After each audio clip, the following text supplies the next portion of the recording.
ഒരു attention seeker ആണോ രാഹുൽ? എല്ലാ വിഷയത്തിലും എന്തിനും ഈ പ്രതികളെ സപ്പോർട്ട് ചെയ്യുന്നത്? രാഹുൽ എന്താ ചെയ്യുന്നത്? എന്താണ് പണി? ഞാനൊരു ആര്യ ബ്രാഹ്മണ സവർണ ഹിന്ദു വലതുപക്ഷ ആക്ടിവിസ്റ്റാണ്. 4 പെൺകുട്ടികൾ ഉള്ളതുകൊണ്ട് തന്നെ ഞാൻ ആദ്യമേ എടുത്തത് പുരുഷ കമ്മീഷനാണ്. എന്തിനാണ് ഈ ചാനൽ ഡിബേറ്റുകളിൽ വന്നിട്ട് ഇവർ വിവരക്കേട് പറയുന്നത്? ഇംഗ്ലീഷിലുള്ള പ്രയോഗം ഞാൻ പറയുന്നില്ല, വീട്ടിൽ കൊണ്ട് വെച്ചാൽ കുറച്ചുകൂടെ മോശമായിട്ട് പറയുന്നത് ഞാൻ പറയുന്നില്ല. ഞാൻ ഇനി ഇന്ന് എന്ത് ചെയ്യും എന്നോർത്തിട്ട് ഇരിക്കാറുണ്ടോ?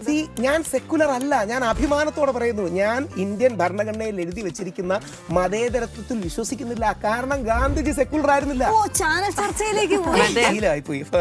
എന്ത് വെച്ചു? നിങ്ങൾക്ക് എന്തിന്റെ കേടായിരുന്നു മനുഷ്യ നിരാകരണത്തിന്റെ ആവശ്യമല്ലോ? ഇടയ്ക്കിടയ്ക്ക് കാക്കനാട് കണ്ടിട്ടില്ല. അപ്പം ചേച്ചി വളരെ സൗമ്യനായ സന്തോഷത്തോടു കൂടി പറഞ്ഞു കാക്കനാട് ജയിലിൽ പണി നടക്കുകയാണ്, കൊണ്ടിപ്പം മാവേലിക്കര കണ്ടു. എന്റെ ജീവിതത്തിലെ ഏറ്റവും നല്ല 100 ദിവസം മലയാളി ന്യൂസാണ്. അവിടെ എന്ത് റിലാക്സേഷൻ ആയിരുന്നു? സത്യം പറയട്ടെ, ഇതുവരെയുള്ളതിൽ ഏറ്റവും നല്ല ഡയലോഗ് അതായിരുന്നു. ഞാൻ പറയേണ്ടതായിരുന്നു, ഞാൻ പറഞ്ഞില്ല. ഇതൊക്കെ AI ആണെന്ന് പറയാനൊന്നും പക്ഷെ ഞാൻ വേറൊരു കാര്യം പറഞ്ഞു. അവിടെ ഒരു ഇമോഷണൽ റിലേഷൻഷിപ്പിൽ കുടുങ്ങി പോയിട്ടില്ലേ? 2 കാര്യങ്ങൾ. അതിന്റെ ഒരു സിറ്റുവേഷൻഷിപ്പ് ആയിരുന്നു. ഈ അടുത്തൊരു മന്ത്രി പറഞ്ഞാലോ 5000-ലധികം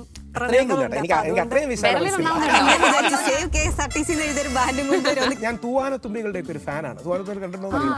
ഇപ്പൊ രാത്രി 12 മണിക്ക് ഒറ്റപ്പാലം സ്റ്റേഷനിൽ 100% എന്റെ മാമന്റെ മോളിൽ നിൽക്കുന്ന രാവണൻ ബോട്ടിൽ കൊണ്ടുപോയെന്ന് പറഞ്ഞ പോലെ ബോട്ട് എന്ന വാക്ക് ഉപയോഗിക്കുമ്പോഴേ സൂര്യയുടെ ഒരു സിനിമയിൽ സൂര്യയുടെ ബ്രദറായിട്ടൊക്കെ ഒരു വേഷം വന്നു. സൂര്യയുടെ ബ്രദറായിട്ട് ഞാൻ ചോദ്യങ്ങൾ എനിക്ക് ക്രിക്കറ്റിൽ വരുന്ന ബോളുകളെ പോലെയാണ്, എളുപ്പം തരും. ഈ പറയുന്ന ആളുകളെല്ലാം കുറ്റവാളികളാണെന്ന്, നിരപരാധികളല്ലെന്ന് എന്നെങ്കിലും വിധി വരികയാണെങ്കിൽ രാഹുൽ പൊതുസമൂഹത്തിനോട് മാപ്പ് പറയും. ചില കാര്യങ്ങളിൽ ഞങ്ങൾക്ക് എക്സസ് പറ്റി ആ തെറ്റ് സംഭവിക്കുന്നത് എനിക്ക് യാതൊരു പടിയില്ല. നിങ്ങളെ പോലുള്ളവരെ പറ്റിക്കാൻ വേണ്ടി പോലീസ് ഉണ്ടാക്കിയ പൊറോട്ട നാടകമാണ് ആ സാധനം. ഈ പുരുഷ കമ്മീഷൻ അതിനകത്ത് എന്ത് വിപ്ലവം കൊണ്ടുവരാനാണ് ഉദ്ദേശിക്കുന്നത്? 2 കാര്യങ്ങളേ ഉള്ളൂ. മൂന്നാമത്തെ കാര്യം നമ്പേഴ്സ് നോക്കൂ, നമുക്ക് നമ്പേഴ്സ് വെച്ച് സംസാരിക്കാം. ക്യാമറ ഓഫ് ചെയ്തോ.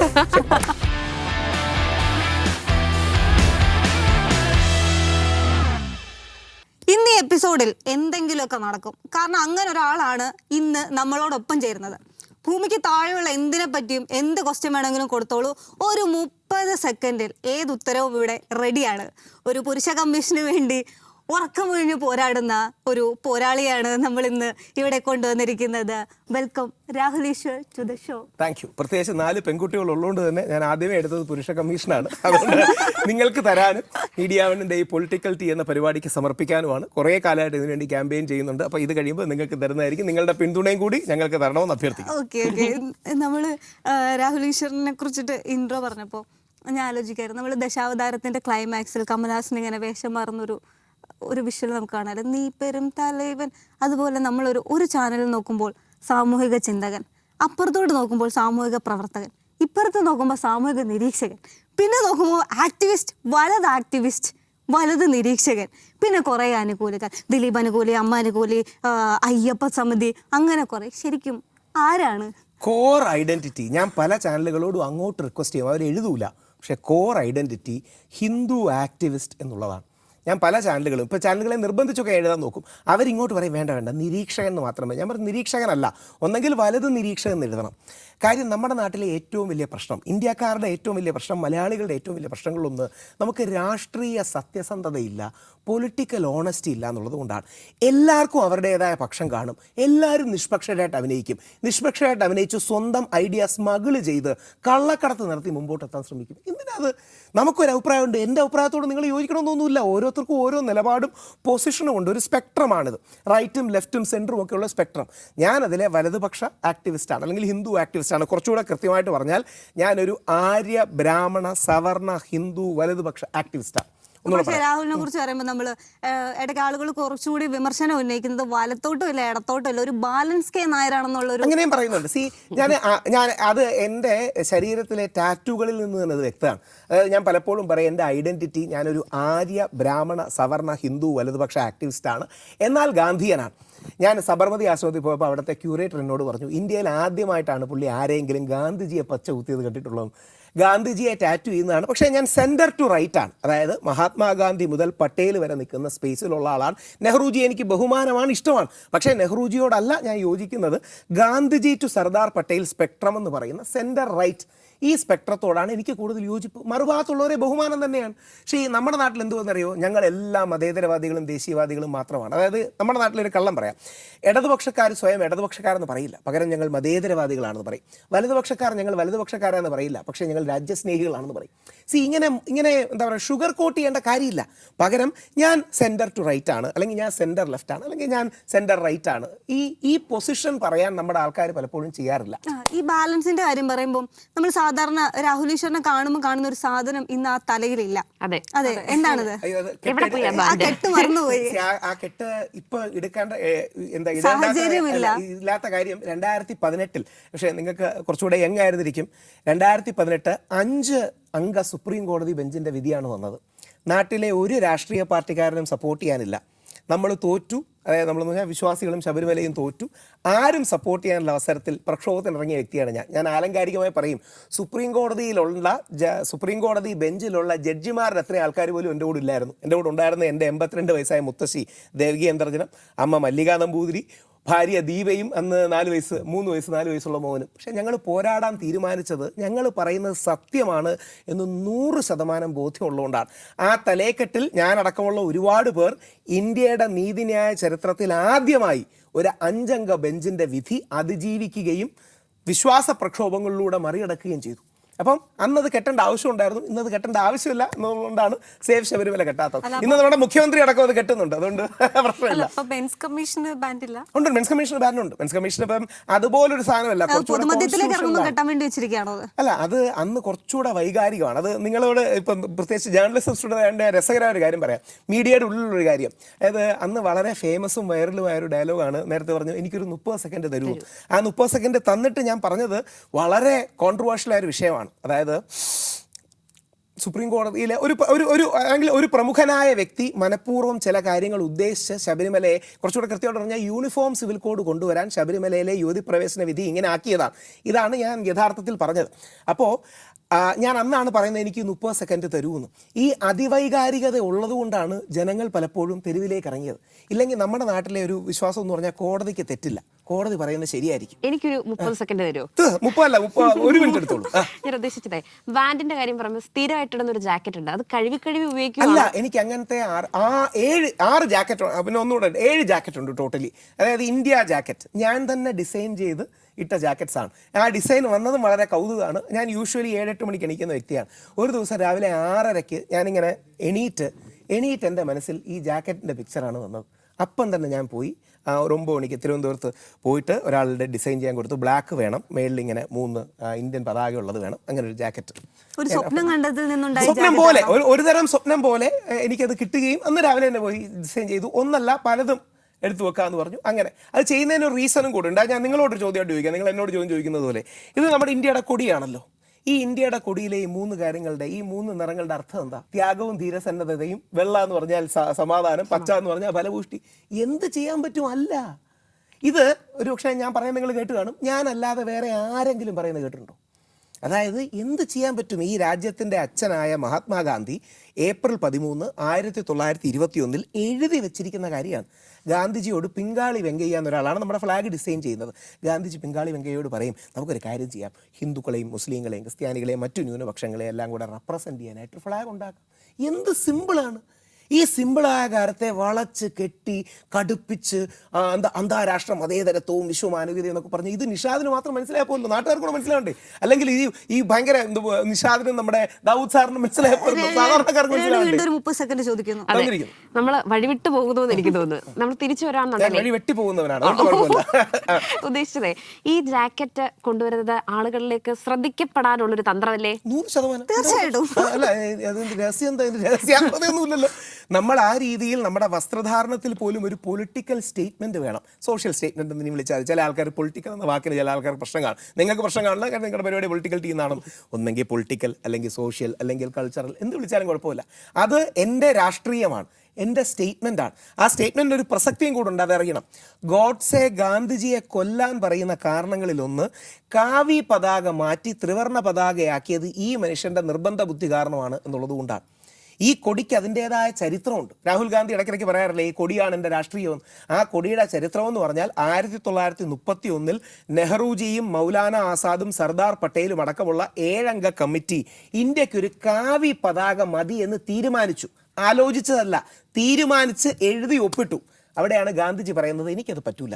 നിങ്ങൾക്ക്, അതായത് ഗാന്ധിജി ആലങ്കാരികമായിട്ടാണ്, മൗലാനയ്ക്ക് പലരും കാവ്യ പതാക മതിയായിരിക്കും, പക്ഷെ എനിക്കത് പറ്റൂല, പകരം ഈ ത്രിവർണം വേണം. അതാണ് ഈ നാടിന്റെ ചരിത്രം. ഈ നാടിന്റെ മനോഹാരിത അതാണ്. അതുകൊണ്ടാണ് എന്നോട് എപ്പം ചോദിക്കുന്നത് പൊളിറ്റിക്കൽ സ്റ്റേറ്റ്മെന്റ് ഒക്കെ കാര്യം പറഞ്ഞു, അതിനപ്പുറത്തേക്ക് ഒരു അറ്റൻഷൻ സീക്കർ ആണോ രാഹുൽ? പൊളിറ്റിക്കലി നമ്മൾ എടുക്കുന്ന വിഷയങ്ങളിലേക്ക് ഒരു അറ്റൻഷൻ കൊണ്ടുവരാൻ ശ്രമിക്കാറുണ്ട്. കാര്യം ആ പോയിന്റുകളിലേക്ക് ശ്രദ്ധ കൊണ്ടുവരിക്കാൻ ഇത്തരം കാര്യങ്ങളാണ് ഗുണം. ഉദാഹരണം, ഞാൻ അതിനെക്കുറിച്ച് തന്നെയായിരുന്നു പറയാൻ വരുന്നത്. എന്നോട് പണ്ട് തമാശയ്ക്ക് എനിക്കൊരു ട്രോൾ വന്നതാണ്. രാഹുൽ ഈശ്വറിനോട് ഒരാൾ ചോദിക്കുകയാണ് എന്താ പേര് നിങ്ങളുടെ എന്ന് ചോദിച്ചാൽ രാഹുൽ ഈശ്വർ പറയും അയ്യപ്പനും വാവരും വെളുത്തയുണ്ട്, അതുകൊണ്ട് എനിക്ക് രാഹുൽ ഈശ്വർ എന്നാണ് പേര്. ഈ അയ്യപ്പനും വാവരും വെളുത്ത, അയ്യപ്പൻ ഹിന്ദുവാണ്, വാവർ മുസ്ലിമാണ്, വെളുത്ത ക്രിസ്ത്യനാണ്. ഈ മോഡലാണ് നമ്മുടെ രാജ്യത്തിൻ്റെ അടിസ്ഥാനം.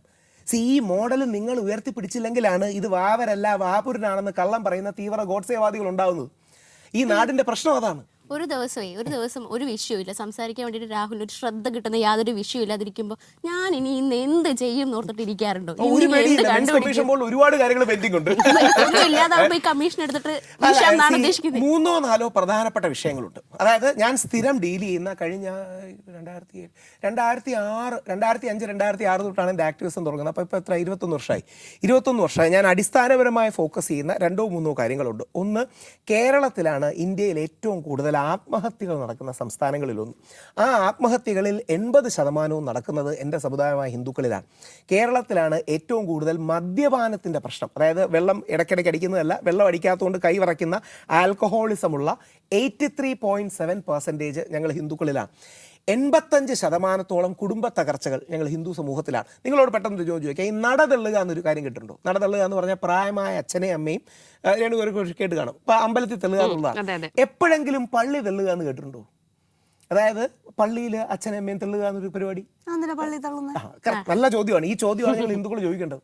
ഞങ്ങളുടെ ഇടയിൽ പ്രായമായ അച്ഛനെയും അമ്മയും നോക്കാതെ, സ്നേഹിക്കാതെ, ശ്രദ്ധിക്കാതെ അമ്പലത്തിൽ കൊണ്ട് തെള്ളുന്ന ഒരുപാട് ഇൻസ്റ്റൻസുകളുണ്ട്. ഞങ്ങളുടെ ഇടയിൽ, ഞങ്ങളുടെ പറഞ്ഞാൽ ഹിന്ദുക്കളുടെ ഇടയിൽ വലിയൊരു സോഷ്യൽ കൊളാപ്സ് നടന്നുകൊണ്ടിരിക്കുകയാണ്. ഈ വിഷയത്തിലേക്ക് ശ്രദ്ധിപ്പിക്കാനാണ് ഞാൻ കഴിഞ്ഞ 10-15 വർഷമായിട്ട് ശ്രമിക്കുന്നത്. കുറേയൊക്കെ ശ്രദ്ധ വന്നിട്ടുണ്ട്. ആത്മഹത്യ, മദ്യപാനം, മയക്കുമരുന്ന്, കുടുംബഛിദ്രം, പ്രായമായവരുടെ പ്രശ്നങ്ങൾ. അപ്പം ഞങ്ങൾക്കിത് സോൾവ് ചെയ്യാൻ ഏകദേശം ഒരു 20 years ടൈം ലൈനെങ്കിലും വേണ്ടി വരും. വളരെ സീരിയസ് അങ്ങനെയല്ല, ഇത് ഈ വിഷയങ്ങൾ എല്ലാവരും അതുപോലെ എടുക്കണമെന്നില്ല. നേരത്തെ ഈ ഒളിച്ചെടുത്തുന്ന എന്തോ കാര്യം പറഞ്ഞ പോലെ ഏകദേശം ഇതേ ലൈൻ തന്നെയല്ലേ മറ്റേ സംഘ് പരിവാർ ഒന്ന് പിന്തുടർന്ന് പോകുന്നത്? ഉണരൂ ഹിന്ദു, ഉണരൂ എന്ന് പറഞ്ഞു. അയ്യോ, ഹിന്ദു ഉണരണം, പക്ഷെ ഹിന്ദു ഉണരേണ്ടത് മുസ്ലിമിനെതിരെ ആവരുത്, അത്രേ ഉള്ളൂ. ഹിന്ദു ഉണരണം എന്ന് ഹിന്ദുവിനെ ഉണർത്താൻ വേണ്ടി പ്രവർത്തിക്കുന്ന ഒരു വ്യക്തിയാണ് ഞാൻ. പക്ഷേ ഇപ്പോഴത്തെ പ്രശ്നം ഹിന്ദു ഉണരൂ എന്ന് പറഞ്ഞാൽ മുസ്ലിമിൻ്റെ നെഞ്ചത്ത് കയറണം, ക്രിസ്ത്യാനിയുടെ നെഞ്ചത്ത് കയറണം എന്നുള്ളതാണ്. കേരളത്തിൽ മാത്രമേ ക്രിസ്ത്യാനിക്ക് സ്പെയർ ഉള്ളൂ. അത് വേറൊന്നും കൊണ്ടല്ല, മധ്യ തിരുവിതാംകൂർ കുറച്ച് വോട്ടുള്ളതുകൊണ്ടാണ്, സെൻട്രൽ ട്രാവൻകൂർ വോട്ടുള്ളതുകൊണ്ടാണ്. ഇതേ മോശം അവസ്ഥയാണ് നമ്മുടെ നോർത്ത് ഇന്ത്യയിൽ ക്രിസ്ത്യാനികൾ സംഭവിക്കുന്നത്. അതാണ് പാവം കന്യാസ്ത്രീ വരെ 9 ദിവസം ജയിലിലിടുന്നത്. രാഹുൽ അടുത്ത സമയത്താണ് സെക്യുലറിസം പറഞ്ഞു തുടങ്ങിയത്. ഞാൻ സെക്യുലർ അല്ല, ഞാൻ അഭിമാനത്തോടെ പറയുന്നു, ഞാൻ ഇന്ത്യൻ ഭരണഘടനയിൽ എഴുതി വെച്ചിരിക്കുന്ന മതേതരത്വത്തിൽ വിശ്വസിക്കുന്നില്ല. കാരണം ഗാന്ധിജി സെക്യുലർ ആയിരുന്നില്ല. പ്രശ്നം എന്താ അറിയോ? സെക്യുലറിസം ചോദിച്ചില്ലേ? ഇന്ത്യയുടെ രാഷ്ട്രപിതാവായ മഹാത്മാഗാന്ധി സെക്യുലർ ആയിരുന്നില്ല. മഹാത്മാഗാന്ധി പ്ലൂറലിസ്റ്റ് ആയിരുന്നു.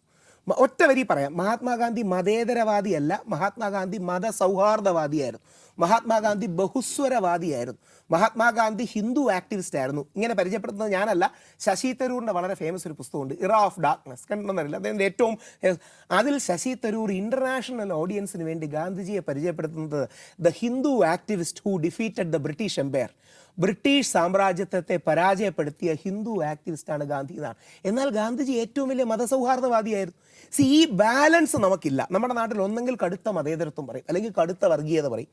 ഇത് രണ്ടുമല്ലാതെ ഞാൻ ഹിന്ദുവാണ്, വേറൊരാൾ മുസ്ലിമാണ്. ഈ ബാലൻസ് ഈ കാര്യങ്ങളെല്ലാം നമ്മൾ സ്ഥിരമായിട്ട് കേൾക്കുന്നത് ഇതൊരു ചാനൽ ചർച്ച മൂഡിലോട്ട് പോവാം. ഞാൻ ഇങ്ങനെയാണ് വീട്ടിൽ സംസാരിക്കുന്നത്. ഇടയ്ക്ക് തമാശ. ഞാനൊരു കാര്യം കൂടെ പറഞ്ഞോട്ടെ. പറഞ്ഞു എൻ്റെ അമ്മ ഒരിക്കൽ എന്നോട് പറഞ്ഞു, നീ വീട്ടിൽ സംസാരിക്കുന്നത് ചാനൽ ചർച്ച പോലെ ആവല്ലോ. ഞാൻ ശീലമായിപ്പോയി, എന്ത് പറ്റും. അമ്മയാണെങ്കിൽ ഒരു വനിതാ സംഘടനയുടെ അമ്മ യോഗക്ഷേമ സഭയുടെ, യോഗക്ഷേമ സഭ എന്ന് പറഞ്ഞാൽ ബ്രാഹ്മണ സംഘടനകളാണ്. യോഗക്ഷേമ സഭയുടെ സംസ്ഥാന വനിതാ പ്രസിഡന്റാണ് എൻ്റെ അമ്മ. മല്ലിക നമ്പൂതിരി എന്നാണ് പേര്. മെൻസ് അസോസിയേഷന്റെ ഒരു തലവനും കൂടെ. അപ്പൊ രണ്ടുപേരും കൂടെ വീട്ടിലൊരു ഡിബേറ്റ് ഇല്ലേ? അല്ല, ഇതാണ് ബാലൻസ് എന്ന് പറഞ്ഞാലേ എനിക്ക് ഫെമിനിസ്റ്റുകളോട് ബഹുമാനമാണ്, വിയോജിപ്പുണ്ട്, തീർച്ചയായിട്ടും വിയോജിപ്പ് പല കാര്യങ്ങളിലും ഉണ്ട്. പക്ഷേ ഫെമിനിസത്തിനും പുരുഷ ആക്ടിവിസ്റ്റിനും ഒരുമിച്ച് നിലനിന്നൂടെ? നമുക്ക് പുരുഷ കമ്മീഷനിലേക്കൊക്കെ നിങ്ങളുടെ താല്പര്യം പോലെ വന്നാൽ മതി. വഴിയേ വരാവുന്നതാണ്. ഒരു യൂട്യൂബ് ചാനൽ ഉണ്ട്, നമ്മൾ വന്നപ്പോ തന്നെ കണ്ടു, ആള് ഭയങ്കരമായിട്ട് തിരക്കിലായിരുന്നു. അപ്പൊ ഈ തിരക്കിട്ട ജീവിതം, ഈ യൂട്യൂബ് ലൈവ്, ഇതൊക്കെ എങ്ങനെ മാനേജ് ചെയ്തു? ഭയങ്കര ബുദ്ധിമുട്ടാണ്. ഇപ്പം തന്നെ ഞാനിപ്പോൾ എനിക്കറിയില്ല അപ്ലോഡ് ചെയ്തുകൊണ്ടിരിക്കുന്നതിൻ്റെ റീസൺ എന്താ അറിയാമോ? എനിക്ക് ശുഭം എന്നൊരു പയ്യനുണ്ട്, ശുഭം മറ്റേ ഒറീസക്കാരനാണ്. അവനാണ് ഈ സോഷ്യൽ മീഡിയ മാനേജർ അല്ല. അപ്പോൾ ഇതിൻ്റെ വേറെ ടീമുണ്ടോ? അല്ല, ഒരാളുണ്ട്, ഒരു പയ്യനുണ്ട്. അത് നമുക്ക് ഒരുപാട് കാലമായിട്ട് നമ്മുടെ അടുത്ത സുഹൃത്തായതുകൊണ്ട് അവനെ അങ്ങനെ വെച്ചിരിക്കുന്നതാണ്. അപ്പോൾ യഥാർത്ഥത്തിൽ ഈ ഒറീസക്കാരൻ പയ്യനാണോ മലയാളം? ഈ ഒറീസക്കാരൻ പയ്യനാണ്. നിങ്ങൾക്ക് കേൾക്കുമ്പോൾ അത്ഭുതം തോന്നും, ഈ പാവ ഒറീസക്കാരൻ പയ്യനാണ് പഠിച്ച് മെനക്കെട്ട് ചില വാക്കുകളൊക്കെ കൊടുക്കുന്നത്. അപ്പം അവൻ ഈ ഇക്ക് കു തുടങ്ങിയ വ്യത്യാസങ്ങളൊന്നും അറിയില്ല. അപ്പം ചിലതൊക്കെ ഇടുമ്പോൾ മെൻ ബ്ലണ്ടർ ആകാറുണ്ട്. പക്ഷേ നമ്മളോട് ഒരു വർഷമായിട്ട് സഹകരിക്കുന്ന ഒരു പയ്യനാണ്. അപ്പോൾ ഇപ്പോൾ അവനടുത്തൊരു കുട്ടി, മീൻസ് കഴിഞ്ഞ ഒരു 2 weeks ബാക്ക് ഒരു കുട്ടിയൊക്കെ ഉണ്ടായി. അപ്പോൾ അവൻ ഇന്ന് രാവിലെ കൂടെ, ഞാൻ അത് നിഷാജിയോട് പറഞ്ഞോണ്ടിരിക്കുക, അത് ആരോ വന്നപ്പോൾ പറഞ്ഞോണ്ടിരിക്കുകയാണ്, വീഡിയോ ഇട് കാര്യം എനിക്കും കൂടെ റവന്യൂൻ്റെ കാര്യമാണ് പറഞ്ഞോണ്ടിരിക്കുന്നത്. ഞാനപ്പോൾ തിരക്കിട്ട ജീവിതം എന്ന് പറയുമ്പോഴും ഒരു ഡേ ഇൻ മൈ ലൈഫ് എങ്ങനെയായിരിക്കും? ഈ പത്രവായന, അതോടൊപ്പം തന്നെ ഈ ചാനൽ ചർച്ചകൾ കൂടുതൽ പത്രവായന മൊബൈലിലൂടെയാണ്. ഞാൻ 6 ചാനലുകൾ അല്ലെങ്കിൽ 6 മീഡിയ ഹൗസസ് സ്കാൻ ചെയ്യും. 2 മലയാളം, 2 നാഷണൽ, 2 വേൾഡ്. BBC ഞാൻ സ്ഥിരം റെഫർ ചെയ്യാറുണ്ട്, CNN അമേരിക്കയുടെ പൊളിറ്റിക്സിന് റെഫർ ചെയ്യാറുണ്ട്, NDTV നാഷണൽ ലെവലിൽ റെഫർ ചെയ്യാറുണ്ട്, നമ്മുടെ നാട്ടിൽ പ്രമുഖമായ എല്ലാ ചാനലുകളും റെഫർ ചെയ്യാറുണ്ട്, നമ്മുടെ ഏഷ്യാനെറ്റ്, മനോരമ, മീഡിയ വൺ, മാധ്യമം, മാതൃഭൂമി, അങ്ങനെ ഒരു ബാലൻസിൽ. കാര്യം ഒരു ഡൈവേഴ്സിറ്റി ഓഫ് വ്യൂസ് കിട്ടാറുണ്ട്. അതെല്ലാം നമ്മളൊന്ന് റെഫർ ചെയ്ത് പോകാറുണ്ട്. ഒരു 6 ചാനലുകൾ കമ്പൽസറി ആയിട്ട് കാണും. പിന്നെ ഞാനൊരു സ്ഥലത്ത് വർക്ക് ചെയ്യുന്നുണ്ട്, അവിടെ ഒരു 7-8 മണിക്കൂർ കോർപ്പറേറ്റ് വർക്കാണ്, ആ ജോലിയുണ്ട്. പിന്നെ 2 മക്കളുണ്ട്. സമയം ടൈറ്റാണ്, ഉറക്കമാണ്. രാവിലെ കണ്ണു തുറക്കുന്നതിന് ചാനലുകളിലേക്കല്ലേ? അപ്പൊ ചിന്തിക്കോ, ഇന്ന് 7 മണിക്ക് എവിടേക്ക് പോകണം? അങ്ങോട്ട് വിളിക്കാറുണ്ടോ? അല്ല, ഞാൻ ചില സമയങ്ങളിൽ ഞാൻ 2 ചാനൽ ചർച്ചകളിലെ അങ്ങോട്ട് വിളിച്ച് എന്നെ പാർട്ടിസിപ്പേറ്റ് എന്ന് പറഞ്ഞുള്ളൂ. ആ 2 ചാനൽ ചർച്ചയിലും പാർട്ടിസിപ്പേറ്റ് പറ്റിയില്ല. അല്ല, അതുകൊണ്ടല്ല, അവർ വരണമെന്ന് ലാസ്റ്റ് സമയത്ത് ജയിലിലായിരുന്നു. അത് ശ്രീ ദിലീപ് വെളിയിൽ വന്ന ഡിസംബർ 8 തീയതിയിൽ, അതിന് 2 ആഴ്ച മുമ്പ് ഞാനും, പേര് പറയുന്നത് പറഞ്ഞില്ല, സ്മൃതി എന്നൊന്നും പറഞ്ഞ, ഞാനും സ്മൃതി പരുത്തിക്കാട്ജിയും കൂടെ ഒരു ചാനൽ ചർച്ച ഇരിക്കുക. ഞാൻ പറഞ്ഞു അടുത്ത ആഴ്ച വിധി വരും, എന്നെ ഉറപ്പായിട്ട് വിളിക്കണം, ഞാൻ വരുന്നുണ്ട് എന്ന് പറഞ്ഞു. പക്ഷേ അന്ന് ജയിലിലായിപ്പോയി, അതുകൊണ്ട് ഇറങ്ങാൻ പറ്റില്ല. ഇനി ഇതേപോലെ രാഹുൽ മാങ്കൂട്ടത്തിൻ്റെ വിധി നാളെ പൂർണ്ണമായിട്ട് അനുകൂലമായി വരും, ഈ കേസ് തള്ളും, അന്ന് ഞാൻ വേറൊരു കേസ് ജയിലിലായിരിക്കും. ഇല്ലെങ്കിൽ ഇന്ന് പറഞ്ഞ ചാനലുകളോട് സംസാരിച്ച് പോകാൻ പറ്റും. രണ്ടുപേർക്കൊന്നും ചോദിക്കാനില്ല, നമുക്ക് ജയിലിൽ കിടക്കുന്ന പുത്തരി ഒന്നും എന്നും ചോദിക്കാം. എന്തോ ചോദിക്കാനുണ്ടോ? ഇല്ല. ജയിലെന്ന് പറഞ്ഞപ്പോഴേ അന്നൊരു വീഡിയോ പറഞ്ഞു, ജയിലിൽ കാണുന്ന പോലെ ഉണ്ടയൊന്നും അല്ല കിട്ടുന്നതെന്ന് പറയാം. അത് നിങ്ങൾ അറിഞ്ഞിരിക്കണം. അത്യാവശ്യം നല്ല ഫുഡ്, ഞാൻ നിരാഹാരമായിരുന്നുകൊണ്ട് കഴിച്ചില്ല, പക്ഷെ അത്യാവശ്യം നല്ല ഫുഡും സാധനമാണ്, നല്ല ക്വാണ്ടിറ്റിയും കാര്യങ്ങളും കിട്ടും. ഒരു ആഴ്ചയിലെ ട്രാക്ക് ഉണ്ട്, അതായത് ഒരു ചാർട്ടുണ്ട്, ഇന്ന കാര്യങ്ങൾ തരും. ചോറുണ്ട്, പിന്നെ എന്താ ദോശ, അപ്പം, ചപ്പാത്തി പോലത്തുള്ള സാധനങ്ങളുണ്ട്.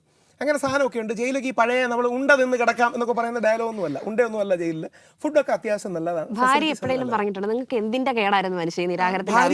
ഇടയ്ക്കിടയ്ക്ക് അത് പറയാറുണ്ട്. ജയിലിൽ ഒരു ഡേ ഇൻ മൈ ലൈഫ് പറയാൻ പറഞ്ഞിട്ടുണ്ടെങ്കിൽ യൂഷ്വലി ജയിലിൽ രാവിലെ ഒരു 6 മണി 6:30 7 ആ റേഞ്ചിൽ വന്ന് എല്ലാവരുടെയും നമ്പർ ഒന്ന് എടുക്കും, ഒരു റോൾ കോൾ പോലെ. വേറെ രാഹുലിന് നമ്പർ കിട്ടിയത് 1723 അങ്ങനെ RP 1723 സ്ഥിരമായിട്ട് ആ നമ്പറാണ് കിട്ടുന്നത്.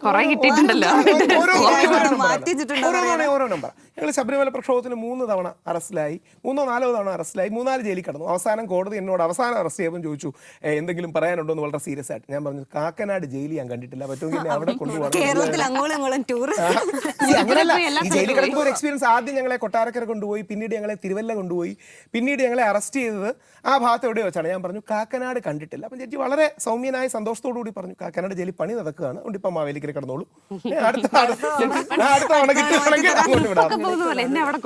ഒരു കാര്യം കൂടെ, ജയിലുകളിൽ ഏതായിരുന്നു കുറച്ചും കൂടി ഇഷ്ടപ്പെട്ടത്? കൊട്ടാരക്കര. ഫസ്റ്റ് ഞങ്ങളെ കൊട്ടാരക്കരയാണ് കൊണ്ടുപോയത്. കൊട്ടാരക്കര എന്ത് ചെയ്തു എന്ന് പറഞ്ഞാൽ പോലീസ് ടാർപോലിൻ വെച്ച് എന്നെ പൊതിഞ്ഞു. എന്നെ അറസ്റ്റ് ചെയ്യുന്ന വിഷ്വൽസ് മീഡിയയ്ക്ക് കിട്ടാതിരിക്കാൻ ടാർപോലിൻ വെച്ച് പൊതിഞ്ഞ് അവരൊരു പെട്ടി ഓട്ടോ പോലെ അതിന് ഉള്ളിലിട്ടാ കൊണ്ടുപോയത്. എന്നെ അറസ്റ്റ് ചെയ്തു എന്ന വിഷ്വൽസ് കിട്ടാതിരിക്കാൻ. എന്നിട്ട് എങ്ങനെയായത് വെളിയിൽ ലോകം അറിഞ്ഞതെന്ന് പറഞ്ഞാൽ വൈഫ് അടുത്ത ദിവസം കാണാൻ വന്നപ്പോൾ ഞാൻ വൈഫിനോട് പറഞ്ഞു നീ വെളിയിൽ പോയി ഒരു വീഡിയോ ചെയ്യണം, ആ വീഡിയോയിലകത്താണെന്ന് പറയണം. പോലീസുകാർ ആ രീതിയിൽ അവർക്ക് അവർ വിചാരിച്ചിരുന്നത് ഇതിൻ്റെ ഇടയിൽ കൂടെ ശബരിമല യുവതികളെ അങ്ങ് കയറ്റി പ്രക്ഷോഭം തണുപ്പിക്കാമെന്നായിരുന്നു. അതായിരുന്നു പോലീസിന്റെ സ്ട്രാറ്റജി. അത് പാളി. ഏറ്റവും ഇഷ്ടപ്പെട്ട ഫുഡ് എന്തായിരിക്കും അപ്പോൾ? ഞാൻ യൂഷ്വലി ചോറ് ഇഷ്ടപ്പെടുന്ന ഒരു വ്യക്തിയാണ്. ചോറ് കഴിക്കും. കഴിഞ്ഞ പ്രാവശ്യം ഞാൻ 4 ദിവസം വെള്ളം പോലും കഴിക്കാതെ പട്ടിണി കിടന്നു. പക്ഷെ നിങ്ങൾ ഈ ചോറ് കഴിക്കുന്ന ഇപ്പൊ ഡയറ്റിന്റെ ഒക്കെ കാലമല്ലേ, നമ്മള് നിങ്ങളെ ഡയറ്റ് ആയിരുന്നു. അല്ല, ചോറ് എനിക്ക് ഇഷ്ടമുള്ള ഒരു ഫുഡാണ്. ചോറ് ഇഷ്ടമാണ്. ചപ്പാത്തി കുഴപ്പമില്ല. എല്ലാ ആഹാരവും വെജിറ്റേറിയൻ ആണ്, പക്ഷെ എല്ലാ ആഹാരവും കഴിക്കും. അല്ലേ, ചാനൽ ചർച്ചയിലൊക്കെ കണ്ട് അന്ന് തൊട്ട് ഇന്ന് വരെ ഒരേപോലെ ഇരിക്കുന്ന ഒരു മനുഷ്യൻ. അതൊരു ഓവറോൾ ഈ ഓട്ടോ ഒക്കെ ഉള്ളതുകൊണ്ട് എനർജി ഒരു കൊറിയൻ ലുക്കാണോ പിടിക്കുന്നത്? എനിക്കൊരു മീശ ചേരില്ല എന്നുള്ളത് കൊണ്ടാണ്. ഇടയ്ക്ക് കോവിഡിന്റെ സമയത്ത് കാര്യമായിട്ട് മീശയും താടിയും വളർത്തിയിരുന്നത്. പിന്നെ എവിടെയും പോകാൻ ഇല്ലാത്തതുകൊണ്ട് കുറച്ചുകൂടെ കംഫർട്ടബിൾ ഈ ഒരു പറഞ്ഞിട്ടില്ലേ തന്നെ ഒന്ന് മീശ വെച്ച് കാണാൻ കൊതിയാവുന്നു. നേരെ തിരിച്ച് എന്നോട് പല ആൾക്കാരും മറ്റേ പുരുഷന്മാരുടെ ഇതിനു വേണ്ടി പോകുമ്പോ ഒക്കെ പുരുഷ ലക്ഷണം മീശയാന്ന് പറയും. ഞാൻ പറയും മര്യാദ പുരുഷോത്തമൻ ഇന്ത്യയിൽ വിളിക്കുന്ന ശ്രീരാമനെയാണ്. ശ്രീരാമന് മീശയില്ല. അതുകൊണ്ട് ഞാൻ മീശ വെച്ചാൽ ലുക്ക് ശരിയല്ല. അതുകൊണ്ട് ശ്രീരാമനെ കൂടെ പിടിച്ചൊരു ന്യായീകരണം ഉണ്ടാക്കുന്നേ ഉള്ളൂ. അല്ല, അന്നും ഇന്നും ഒരുപോലെ രാഹുൽ ഇരിക്കുന്നത്. അപ്പം എന്തായിരുന്നു രാഹുലിന്റെ ഒരു ഇല്ല, ഈ യാത്രയും ഓട്ടങ്ങളൊക്കെ ഉണ്ട്. യഥാർത്ഥത്തിൽ ജയിലിൽ പോയപ്പോൾ ഒരു 7-8 കിലോ 11 കിലോ കുറഞ്ഞു എന്നാണ് വിചാരിച്ചത്. ശരിക്കും 11 കിലോ കുറഞ്ഞില്ല, 8 കിലോയെ കുറഞ്ഞുള്ളൂ. അവിടുത്തെ നമ്മുടെ തിരുവനന്തപുരം ജനറൽ ഹോസ്പിറ്റലിലെ മറ്റേ മീറ്റർ തെറ്റായിരുന്നു. അപ്പം 8 കിലോളം കുറഞ്ഞു. അപ്പം അത് കുറയ്ക്കാൻ വേണ്ടിയല്ല, പക്ഷേ 100 മണിക്കൂർ വെള്ളമില്ലാതെ, ഞാൻ ആദ്യമായിട്ടാണ് വെള്ളമില്ലാതെ നിരാഹാരം ട്രൈ ചെയ്യുന്നത്. അത് കുറച്ചുകൂടെ ബുദ്ധിമുട്ടാണ്. അത് ഭയങ്കര ബുദ്ധിമുട്ടാണ്. നിങ്ങൾ എപ്പോഴെങ്കിലും എന്തെങ്കിലും സ്കിൻ കെയർ റുട്ടീൻ അങ്ങനെ എന്തെങ്കിലും ഉണ്ടോ? ജയിലിലൊന്നുമില്ല, വീട്ടില് ഞാൻ മോയ്സ്ചറൈസർ യൂസ് ചെയ്യാറുണ്ട്. അല്ലാതെ പിന്നെന്താ, മോയ്സ്ചറൈസർ യൂസ് ചെയ്യാറുണ്ട്. മറ്റേ എണ്ണ യൂസ് ചെയ്യാറുണ്ട്. ഞാൻ എണ്ണയുടെ ഒരു ഫാനാണ്. എണ്ണയ്ക്ക് ഗുണമുണ്ടെന്ന് വിശ്വസിക്കുന്ന ഒരു വ്യക്തിയാണ്. എണ്ണയുടെ ഫാനാണ്. മോയ്സ്ചറൈസർ യൂസ് ചെയ്യാറുണ്ട്. ഒരു പരമ്പരാഗത സ്റ്റൈൽ പിടിക്കുന്ന ആളാണ്. എല്ലാത്തിലും എണ്ണയുടെ ഫാനാണ്. മൊത്തത്തിൽ വസ്ത്രധാരണ അങ്ങനെയല്ല. ഞാൻ നിങ്ങളൊരു പക്ഷേ ശ്രദ്ധിച്ചാണ്, എന്നെ പരമ്പരാഗത ഡ്രസ്സത്തിൽ അല്ലെങ്കിൽ ഈ കൺവെൻഷണൽ ഡ്രസ്സ് കാണാൻ വളരെ ബുദ്ധിമുട്ടാണ്. ഞാൻ മൊത്തത്തിൽ പറയുകയാണെങ്കിൽ കൺവെൻഷണൽ ഡ്രസ്സസ് ആണ് കുറച്ചുകൂടെ നല്ല ഡ്രസ്സിംഗ് എന്നൊക്കെ സംസാരിക്കുന്ന ആളാണ്. അങ്ങനെയല്ല, കൺവെൻഷണൽ ഡ്രസ്സിംഗ് നല്ല ഡ്രസ്സിംഗ് ആണെന്ന് എനിക്ക് അഭിപ്രായമില്ല. പകരം മോഡറേറ്റ് ഡ്രസ്സിംഗ് നല്ല ഡ്രസ്സിംഗ് ആണ്. അതായത് ഒരു മാന്യമായ ഡ്രസ്സിംഗ്, കോണ്ടെക്സ്റ്റുവൽ ഡ്രസ്സിംഗ് നല്ലതാണ്. ഉദാഹരണം, നൈറ്റ് ക്ലബ്ബിലോ ഡാൻസ് പാർട്ടീസിനോ ആരെങ്കിലും പോകുമെങ്കിൽ അവിടെ ഹാഫ് സാരിയും ധാവണി എടുത്ത് പോകുന്ന ആരും പറയില്ല. കാര്യം അത് ആ കോണ്ടെക്സ്റ്റിനോട് ചേരാത്തതാണ്. ഇത് തന്നെയാണ് ഞാൻ നമ്മുടെ ഹണി റോസിനെതിരെ ശാലിനി ഉണ്ണികൃഷ്ണൻ പോയിട്ടില്ല, കണ്ടിട്ടില്ല. അങ്ങനെയല്ല, അത് പോകും. പോയി കണ്ടിട്ടില്ല, ഞാനത് കണ്ടിട്ടില്ല. അപ്പൊ അങ്ങനെയല്ല, കേരള സ്റ്റോറിയില് മുല്ലപ്പൂജ ആ ശാലിനി ഞാൻ വെച്ച് വേറെ ആരെങ്കിലും ആയിരിക്കും. പക്ഷേ എനിക്കറിയാത്തൊരു ശാലിനി ഉണ്ണികൃഷ്ണൻ ഞാൻ വിചാരിച്ചു ഏതെങ്കിലും ആക്ട്രസോ മോഡലോ വല്ലോ ആയിരിക്കും എന്ന് ഞാൻ വിചാരിച്ചു. അതായത് കോണ്ടെക്സ്റ്റുവൽ ഡ്രസ്സിങ് ഇമ്പോർട്ടൻ്റ് ആണ്. ഇത് തന്നെയാണ് എനിക്ക് ഹണി റോസിനോടുള്ള വിമർശനം. ഇത് തന്നെയാണ് അമല പോളിനോടുള്ള വിമർശനം. ഇത് തന്നെയാണ് വേറെ ആരെയോ അതായത് അവർ ഇപ്പോൾ ഒരു സ്കൂളിലോ കോളേജിലോ പോകുമ്പോൾ ഇടുന്ന ഡ്രസ്സുകൾക്കൊരു മിതത്വം ആവശ്യമാണ്. കാര്യം സ്കൂളിൻ്റെയും കോളേജിൻ്റെയും സാഹചര്യം വേറെയാണ്. നേരെ തിരിച്ച് നിങ്ങളൊരു ഡാൻസ് പാർട്ടിക്ക് പോകുകയാണെങ്കിലോ DJ പാർട്ടിക്ക് പോകുകയാണെങ്കിലോ മറ്റേ പർദ്ദ ഇട്ടുകൊണ്ടോ അല്ലെങ്കിൽ ഹാഫ് സാരി എടുത്തുകൊണ്ടോ ധാവണി എടുത്തുകൊണ്ടോ പോകണമെന്ന് ആരും പറയില്ല. ഒരു സെൻസ് ഓഫ് പ്രൊപ്രൈറ്റി വേണമെന്നുള്ളതാണ് എൻ്റെ ഡ്രസ്സിന്റെ കാര്യം പറഞ്ഞപ്പോഴാണ് ഈ ഓണം ക്രിസ്മസ് ഒക്കെ വരുമ്പോൾ ഈ ജാക്കറ്റും ഈ ഇലാസ്റ്റിക് ഒക്കെ ഇട്ടാനാണ്. സത്യം പറഞ്ഞാലേ എൻ്റെ പല പരിപാടികളിലും ഈ ജാക്കറ്റാണ് കാണുന്നത്. അപ്പം വരുന്നവർ ചാനലുകാർ പറയും ഒരു മുണ്ടും സാധനം. എന്താ അറിയോ, കുറച്ചുകൂടെ കംഫർട്ടബിൾ പാൻറ്റും യാത്രയും ജീൻസും ഒക്കെയാണ്. അതോ ഇനി രാഹുലിനെ ഇങ്ങനെ കണ്ടതാണ് ആളുകൾ ഇനിയും അങ്ങോട്ട് അതുകൊണ്ടല്ല, ഞാൻ മറ്റേ സ്ട്രെച്ചബിൾ പാൻസ് ആണ് യൂസ് ചെയ്യുന്നത്. അപ്പം സ്ട്രെച്ചബിൾ എന്ന് പറഞ്ഞാൽ മറ്റേ ഇലാസ്റ്റിൻ, സ്പാൻടെക്സ് എന്നൊക്കെ പറയുന്ന മെറ്റീരിയലുള്ള പാൻറ്റാണ്. ഷർട്ടും അങ്ങനെയാണ്. നിങ്ങൾ നോക്കി അറിയാം, മറ്റേ ഷർട്ടും ഈ മൂവളാണ് യൂസ് ചെയ്യുന്ന, കോട്ടുമാണ്. അപ്പം കംഫർട്ട്, ഒരുപാട് യാത്രയുള്ള ഒരു സ്റ്റൈല് സ്വീകരിച്ചിട്ട് അതിൽ നിന്ന് പുറത്ത് വരാൻ പറ്റാതെ കുടുങ്ങിയതാണ്. കംഫർട്ടബിൾ ആയതുകൊണ്ടാണ് ഈ സ്റ്റൈൽ സ്വീകരിച്ചത്. ചാനൽ ചർച്ചകളിൽ മറ്റേ ജാക്കറ്റ് ഇടാറുണ്ട്. ഇതുപോലത്തെ ഇതാണ്. ബ്ലാക്കും ബ്ലൂ ആണ് ഇഷ്ടമുള്ള കളർ. ഡ്രസ്സിംഗ് കോണ്ടെക്സ്റ്റ് ആവണം എന്ന് നേരത്തെ പറഞ്ഞപ്പോൾ ഈ ഓണത്തിന് ഒരു മുണ്ട് എടുക്കുന്നത് കംഫർട്ട് ഒന്ന് മാറ്റി വെച്ചു എടുക്കാറുണ്ട് കേട്ടോ, എടുക്കാറുണ്ട്. അങ്ങനെ എടുക്കാറുണ്ട്. അങ്ങനെ കണ്ടിട്ടില്ല നമ്മൾ പൊതുവെ. കുറവാണെങ്കിലും ഞാൻ എടുക്കാറുണ്ട്. ചില ആൾക്കാർ വരുമ്പോൾ പറയും നമുക്ക് ഓണത്തിന് എങ്ങനെ, കാര്യം ഞാൻ പറയാം, ഇപ്പോൾ ഓണം കഴിഞ്ഞ് വേറെ ഏതെങ്കിലും പരിപാടി കൂടെ പോകാൻ നിൽക്കുകയായിരിക്കും.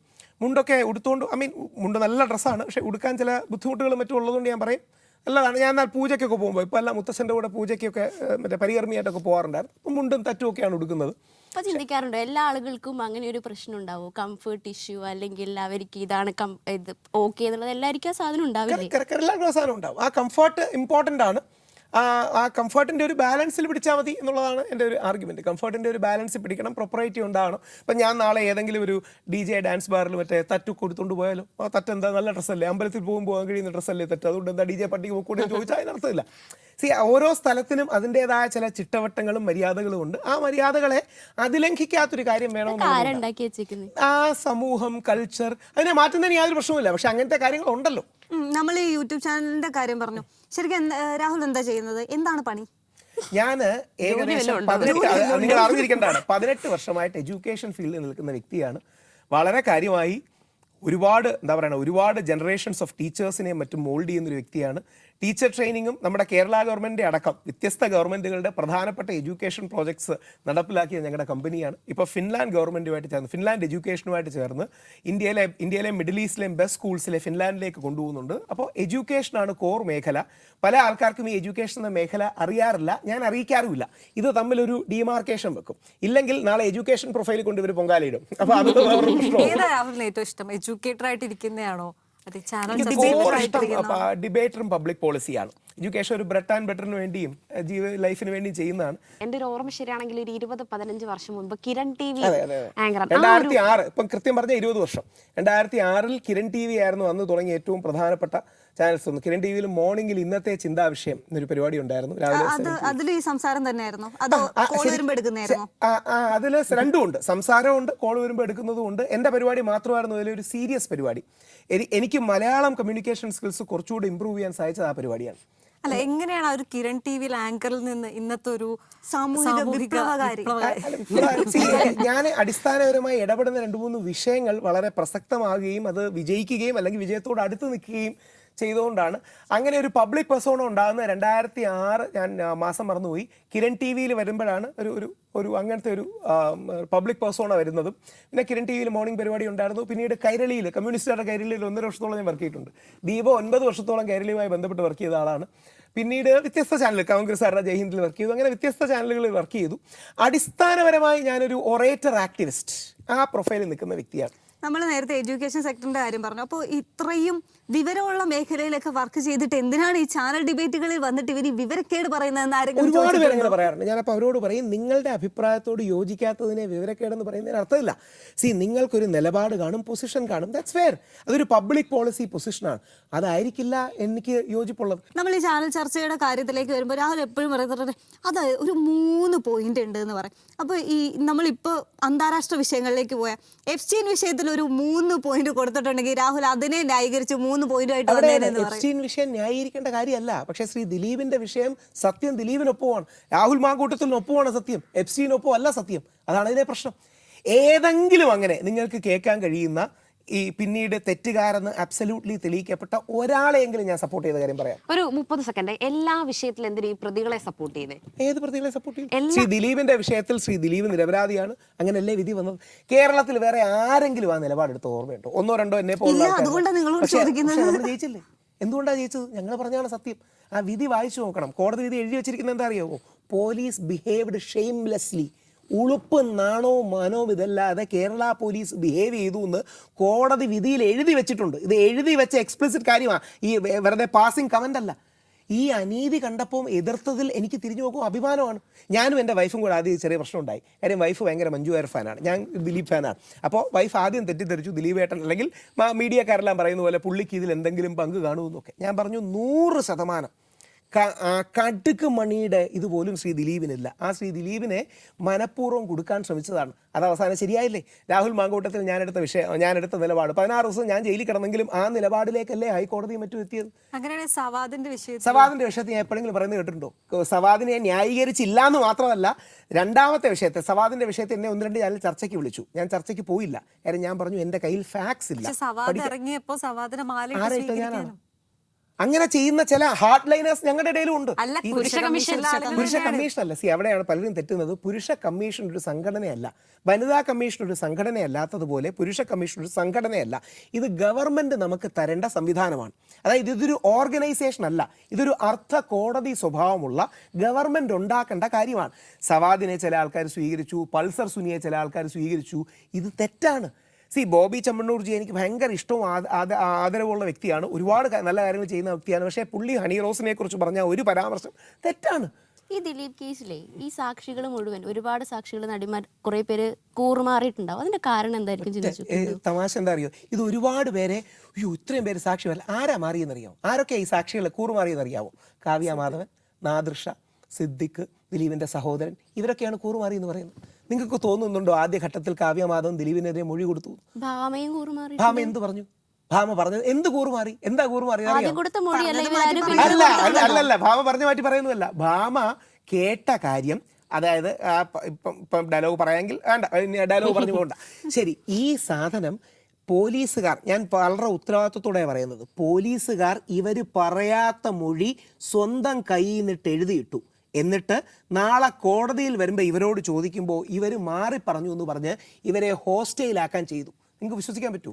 കാവ്യാണെങ്കിലും ആരും എന്താ ഞങ്ങളുടെ മൊഴി പോലീസ് എഴുതി ചേർത്തതാണെന്നും പറഞ്ഞിട്ട് പുറത്ത് വന്നിട്ട് കോടതി പറഞ്ഞു, അതൊക്കെ കോടതി വിധിയിലുണ്ട്. എന്തുകൊണ്ടാ അവർ പറയാത്തെ? പബ്ലിക്കിൽ ആരെങ്കിലും വരുന്നുണ്ടോ? കാര്യം ഇവർ പബ്ലിക്കിൽ വരില്ല എന്നറിയാം, ഇവർക്ക് ആ പബ്ലിക് മീഡിയയെ സംസാരിക്കാനുള്ള സ്പേസ് ഇല്ലെന്നറിയാം. പോലീസിന് അങ്ങനെ എന്താണ് പറഞ്ഞാൽ ആവശ്യം? ദിലീപിനെ കുടുക്കിയിട്ട് പോലീസിന് എന്താണ് കൃത്യമായിട്ട് പറയാം. ഞാൻ പേര് പറയാതെ പറയാം. പേര് 2 സ്ത്രീകൾ ചേർന്ന് ദിലീപിനെ കുടുക്കിയതാണ്. ക്യാമറ ഓഫ് ചെയ്തിട്ട് ചോദിച്ചാൽ അവരുടെ പേരും കാര്യവും ഞാൻ പറഞ്ഞു. ദിലീപിനെ കൊടുക്കാൻ പോലീസ് 2 സ്ത്രീകൾ ചേർന്ന് ദിലീപിനെ കുടുക്കിയതാണ്. അല്ല, അത് ഞാൻ അതുകൊണ്ട് എന്റെ അഡ്വക്കേറ്റ് പ്രത്യേകം പറഞ്ഞിട്ടുണ്ട് സ്ത്രീകളുടെ ആരും പേര് പറയല്ലോ. അതുകൊണ്ടാ പറയാം. ക്യാമറ ഓഫ് ചെയ്തിട്ട് നിങ്ങളോട് ആ പേര് അവര് രണ്ടുപേരുടെയും കൂടെ കേരള പോലീസിന് നിൽക്കേണ്ട ആവശ്യകത ഇല്ലല്ലോ. ഒരാൾ പോലീസുകാരിയായിരുന്നു. പോട്ടെ, അത് പിന്നെ പറയാം. ക്യാമറ ഓഫ് ചെയ്തിട്ടോ. അടുത്തൊരു വിഷയത്തിലോട്ട് വരുവാണെങ്കിൽ ഈ കേരളം, കുടുംബം, സാമൂഹ്യം എന്നൊക്കെ പറയുമ്പോഴേ ഈ കേരള ഹൗസിൽ എങ്ങനെ പിടിച്ചു മലയാളി ഹൗസിൽ എന്റെ ജീവിതത്തിലെ ഏറ്റവും നല്ല 100 ദിവസം മലയാളി ഹൗസാണ്. മലയാളി ഹൗസിലുള്ള 90% ആൾക്കാരോടും ഇപ്പോഴും ഞാൻ നല്ല ബന്ധവും സ്നേഹവും വെക്കുന്ന ഒരു വ്യക്തിയാണ്. എൻ്റെ ലൈഫിലെ 100 ഡേയ്സിന് വളരെ നല്ലതാണ്. ഇനി ഞാൻ നിങ്ങളോട് പറയാത്തൊരു കാര്യം കൂടെ പറയാം. അതായത് വെളി പറയാത്ത എന്താ, ദൈവമേ എന്തിനാ എനിക്ക് ഇത്രയും സൗന്ദര്യം തന്നത്? അവിടുത്തെ ഏറ്റവും നല്ല 2 സുഹൃത്തുക്കളായിരുന്നു റോസിനും സ്നേഹയും. ഞാൻ ലൈഫിൽ ആദ്യമായിട്ടാണ് മൊബൈൽ ഇല്ലാതെ, TV ഇല്ലാതെ, ലാപ്ടോപ്പ് ഇല്ലാതെ, പത്രവായന ഇല്ലാതെ, ഒന്നുമില്ലാതെ വളരെ റിലാക്സ്ഡ് ആയിട്ടൊരു 100 ദിവസം ജീവിച്ചത്. അതുകൊണ്ട് എനിക്ക് വളരെ സന്തോഷം. അവിടെ എന്ത് റിലാക്സേഷൻ ആയിരുന്നു കിട്ടിയത്? അത് എന്താ പറയുക, ഒരു ഡീടോക്സിഫിക്കേഷൻ. ഇതുവരെയുള്ളതിൽ ഏറ്റവും നല്ല ഡയലോഗ് അതായിരുന്നു. ഞാൻ പറയേണ്ടതായിരുന്നു, ഞാൻ പറഞ്ഞില്ല. പറഞ്ഞ 2 പിള്ളേർ വളർന്നു വരുന്നൊക്കെ ഉണ്ട്, അവരിത് കണ്ടാൽ ശരിയാവില്ല. അതുകൊണ്ട് ആ റിലാക്സേഷൻ എന്താണെന്ന് ഒന്നുകൂടെ കണ്ടാൽ മതി. ഇപ്പം യൂട്യൂബ് അന്ന് ഇത്രയും വലിയ പോപ്പുലർ ആയിരുന്നില്ല. അതുകൊണ്ട് യൂട്യൂബിലെ അവിടുത്തെ പല കാര്യങ്ങളും യൂട്യൂബിലില്ല. അതുകൊണ്ട് കാണാത്തതുകൊണ്ടാണ്, അല്ലെങ്കിൽ പ്രായം എത്താത്തതുകൊണ്ടാണ്, മനസ്സിലാത്തതുകൊണ്ട്. ഇത് കഴിഞ്ഞിട്ട് വീട്ടിൽ വന്നപ്പോഴേ വീട്ടുകാരെന്ത് പറഞ്ഞു? നിനക്ക് പറ്റിയ പണിയല്ലടാന്ന് പറഞ്ഞു. ഞാൻ ആദ്യമേ ഒരു നല്ല ഡിഫൻസ് ഉണ്ടാക്കി വെച്ചിരുന്നു. ഞാൻ വെളിയിറങ്ങിയപ്പോൾ എന്തെങ്കിലും പറയണമല്ലോ, ഞാൻ പക്ഷെ ഞാൻ വേറൊരു കാര്യം പറഞ്ഞു. സ്റ്റാൻഫോർഡ് യൂണിവേഴ്സിറ്റിയുടെ ഒരു പ്രിസൺ എക്സ്പെരിമെന്റ് ഉണ്ട്. അതിൽ നമ്മൾ പ്രതീക്ഷിക്കാത്ത സാഹചര്യങ്ങളിൽ തെല്ലുമ്പോൾ നമ്മളിൽ നിന്നുള്ള റിയാക്ഷൻസ് എങ്ങനെയാണ് എന്നറിയാൻ എന്നൊക്കെ പറഞ്ഞ് ഞാൻ എൻ്റെ അമ്മയും വൈഫിനെ അല്ല അങ്ങനെയൊക്കെ വേണം പറയാമല്ലോ. ഇനി ഇങ്ങനെ ഒരു റിയാലിറ്റി ഷോയിലേക്ക് വിളിച്ചാൽ 101% ഇനിയും വിളിച്ചാലും ഞാൻ പോവും. ഇപ്പം പിന്നെ പിള്ളേരൊക്കെ ഉള്ളതുകൊണ്ട് ഇത്രയും ദിവസം മാറി നിൽക്കുന്നതിനൊരു വിഷമമുണ്ട്. പക്ഷേ 101% ഇതൊരു ലൈഫ് ടൈം എക്സ്പീരിയൻസ് ആണ്. നിങ്ങൾക്കൊക്കെ അവസരം കിട്ടുകയാണെങ്കിൽ, അല്ലെങ്കിൽ ഇത് കേട്ടുകൊണ്ടിരിക്കുന്ന ആൾക്കാർക്ക് ബിഗ് ബോസ്, അല്ലെങ്കിൽ മലയാളി ഹൗസ് കയറി വന്നാൽ ബിഗ് ബോസ് ചെയ്യുന്നത് പേര് മാറിയേ ഉള്ളൂ. ബിഗ് ബോസ് പോലുള്ള സ്ഥലങ്ങളിൽ പോകണം. നമുക്ക് നമ്മളെ അറിയാത്തൊരു നമ്മുടെ ഉള്ളിലുണ്ട്, അത് നമ്മൾ തിരിച്ചറിയും. അല്ല, സ്ക്രിപ്റ്റഡ് അല്ല, രാഹുൽ ഈശ്വറാണ് രാഹുൽ ഈശ്വർ. ഈ കാണുന്നതൊക്കെ വേറെ അങ്ങനെയല്ല. ഇതെല്ലാം നമ്മളാണ്. ഇപ്പം വേണമെങ്കിൽ ഒറ്റ വരിയിൽ എനിക്ക് ഇതെല്ലാം ഇറങ്ങിയ എല്ലാവരും മലയാളി ഹൗസിനെ തള്ളി പറഞ്ഞു. ഞാൻ പറഞ്ഞു ഞാൻ ഒരിക്കലും തള്ളി പറയില്ല. എൻ്റെ ജീവിതത്തിൽ എനിക്ക് ഏറ്റവും സന്തോഷവും ഇഷ്ടവും തോന്നിയ ഒരു 100 ദിവസമാണ്. അത് ഞാൻ തന്നെയാണ്. അതിനെ ഞാൻ ഒരിക്കലും ഡിനേ ചെയ്യില്ല. I am proud to own it. അല്ല, അതുകൊണ്ടല്ല, അതാണ് സത്യം. അവിടെ ജീവിക്കുമ്പോഴേ ഇപ്പം നമുക്ക് മൈക്കും കാര്യങ്ങളും ഉണ്ട്. അവിടെ സംഭവിക്കുന്നത് എന്താ അറിയോ, 2-3 ദിവസം മൈക്കൊക്കെ നമ്മൾ ഓർക്കും. പിന്നെ ഇത് തന്നെ ഓർത്തുകൊണ്ടിരിക്കാൻ പറ്റുമല്ലോ. 33 ക്യാമറാസ് എന്തോ ഉണ്ടായിരുന്നു. അപ്പോൾ ആദ്യ ദിവസങ്ങളിലൊക്കെ നമ്മൾ ക്യാമറയുടെ ഫ്രണ്ട് ചിലപ്പോൾ ചിരിച്ച് പോസിറ്റീവായിട്ടൊക്കെ പോകും. പക്ഷെ കുറച്ച് കഴിയുമ്പോൾ നമ്മൾ ഇതൊക്കെ മറക്കും. അപ്പം പിന്നെ അവിടെ ജീവിക്കാനല്ലേ പറ്റൂ. അതുകൊണ്ട് എനിക്ക് 100% ഇനിയൊരു മലയാളി ഹൗസ് വന്നാലും ഞാൻ പോകും, അല്ലെങ്കിൽ ബിഗ് ബോസ് വന്നാലും ഞാൻ പോകും. വേണമെങ്കിൽ ഒറ്റ വരിയിൽ ഇതെല്ലാം തീർക്കാം. എന്നോട് പല ആൾക്കാരും പറഞ്ഞു, വളരെ സീരിയസ് ആയിട്ടുള്ള എൻ്റെ ഫാമിലി മെമ്പേഴ്സ് വരെ പറഞ്ഞു, നീ ഇറങ്ങിയിട്ട് ഉടനെ മലയാളി ഹൗസ് സ്ക്രിപ്റ്റഡ് ആണ്, ചില കാര്യങ്ങൾ അങ്ങനെ ചെയ്യേണ്ടി വന്നു, എന്നോട് ക്ഷമിക്കണം എന്ന് ഞാൻ പറയില്ല. ഒരിക്കലും ഞാൻ പറയത്തുമില്ല. ഒരിക്കലും സ്ക്രിപ്റ്റഡ് അല്ല, ഗൈഡഡ് ആണെന്ന് വേണമെങ്കിൽ പറയാം. ഗൈഡഡ് ആണെന്ന് പറഞ്ഞാൽ ഈ ചില സാഹചര്യങ്ങൾ അവരുണ്ടാക്കും, ചില കോമ്പറ്റീഷൻസ് അവരുണ്ടാക്കും. അപ്പോൾ ഉദാഹരണം, ആ ഡാൻസ് പോലത്തുള്ള സ്പേസസ് അവരുണ്ടാക്കും. പക്ഷേ ഡാൻസ് കളിക്കണോ വേണ്ടെന്ന് നമ്മളല്ലേ തീരുമാനിക്കുന്നത്. അപ്പോൾ അതുകൊണ്ട് ഭയങ്കര ലൈഫ് ടൈം എക്സ്പീരിയൻസ് ആണ്. നിങ്ങൾക്ക് എപ്പോഴെങ്കിലും അവസരം കിട്ടിക്കഴിഞ്ഞാൽ സത്യം പറഞ്ഞ മനുഷ്യൻ. അതുകൊണ്ട് ഞാൻ ചോദിക്കുക, അവിടെ ഒരു ഇമോഷണൽ റിലേഷൻഷിപ്പിൽ കുടുങ്ങി പോയിട്ടില്ലേ? 2 കാര്യങ്ങൾ. ഒന്ന്, എന്നോട് പബ്ലിക് പോളിസി, രാഷ്ട്രീയം തുടങ്ങിയ എന്ത് കാര്യങ്ങളെക്കുറിച്ച് നിങ്ങൾ ചോദിച്ചോ, 100% സത്യം, 100% സമയം, 100% ആൾക്കാരോട് പറയുന്ന വ്യക്തിയാണ് ഞാൻ. പക്ഷെ പേഴ്സണൽ ചോദിക്കുകയാണെങ്കിൽ ഞാൻ ഡിപ്ലോമാറ്റിക് ആയി വ്യത്യസ്തരം സൗഹൃദങ്ങളും അപ്പൊ അതുകൊണ്ട് അന്ന് ഞാൻ പറഞ്ഞ മറുപടിയാണ് പറയുന്നത്. there are many relationships which are beyond friendship. ഫ്രണ്ട്ഷിപ്പിനും അതീതമായ പല ബന്ധങ്ങളും നമ്മുടെ ലൈഫിൽ ഉണ്ടാകുമെന്ന് പറയാം.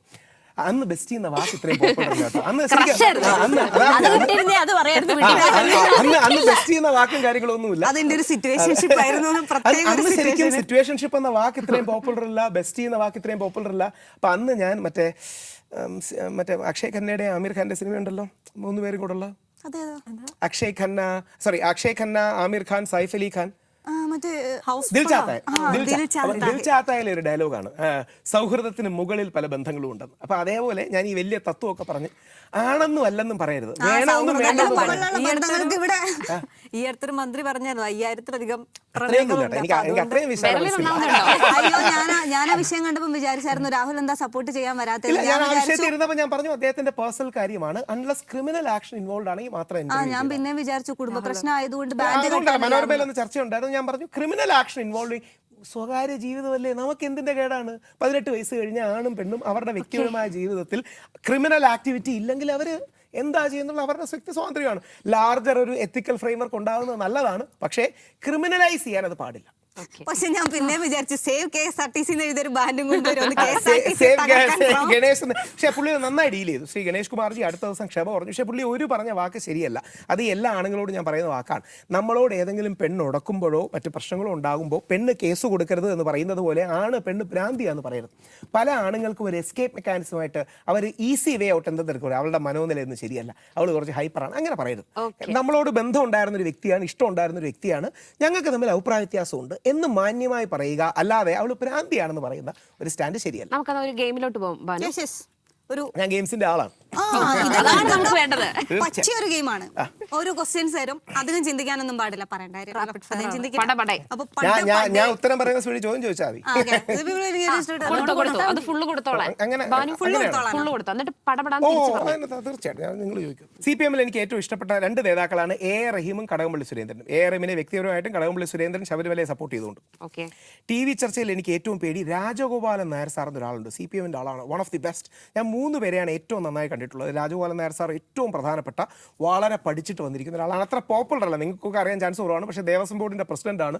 Super stuff. മലയാളി ഹൗസിലേക്ക് മടങ്ങിപ്പോയ 100%. നിങ്ങൾ വിശ്വസിക്കില്ല, ഞാൻ നാളെ ബാംഗ്ലൂരിൽ പോവാണ്. ബാംഗ്ലൂർ കഴിഞ്ഞ് എനിക്കൊരു യാത്രയുണ്ട്. ഞാൻ ഹൈദരാബാദ് വഴി പോകുമ്പോൾ ഞങ്ങളുടെ സ്റ്റുഡിയോയുടെ അവിടെ, ഇപ്പോൾ അവിടെ ഒന്നുമില്ല, വെറും റോഡാണ്, സ്റ്റുഡിയോയുടെ അവിടെ പോയിട്ടേ പോകാറുള്ളൂ. ദസ്പെല്ല എന്നൊരു ഹോട്ടലിലാണ് ഞാൻ താമസിച്ചത്. ഞാൻ ഭയങ്കര നൊസ്റ്റാൾജിയുടെ ആളാണ്. ഞാൻ തൂവാനത്തുമ്പികളുടെയൊക്കെ ഒരു ഫാനാണ്. തൂവാനത്തുമ്പി കണ്ടിട്ടുണ്ടോ അറിയില്ല. ഞാൻ ഒറ്റപ്പാലം റെയിൽവേ സ്റ്റേഷനിൽ പോകുമ്പോൾ ഇന്നും റീൽ എടുക്കാറുണ്ട്.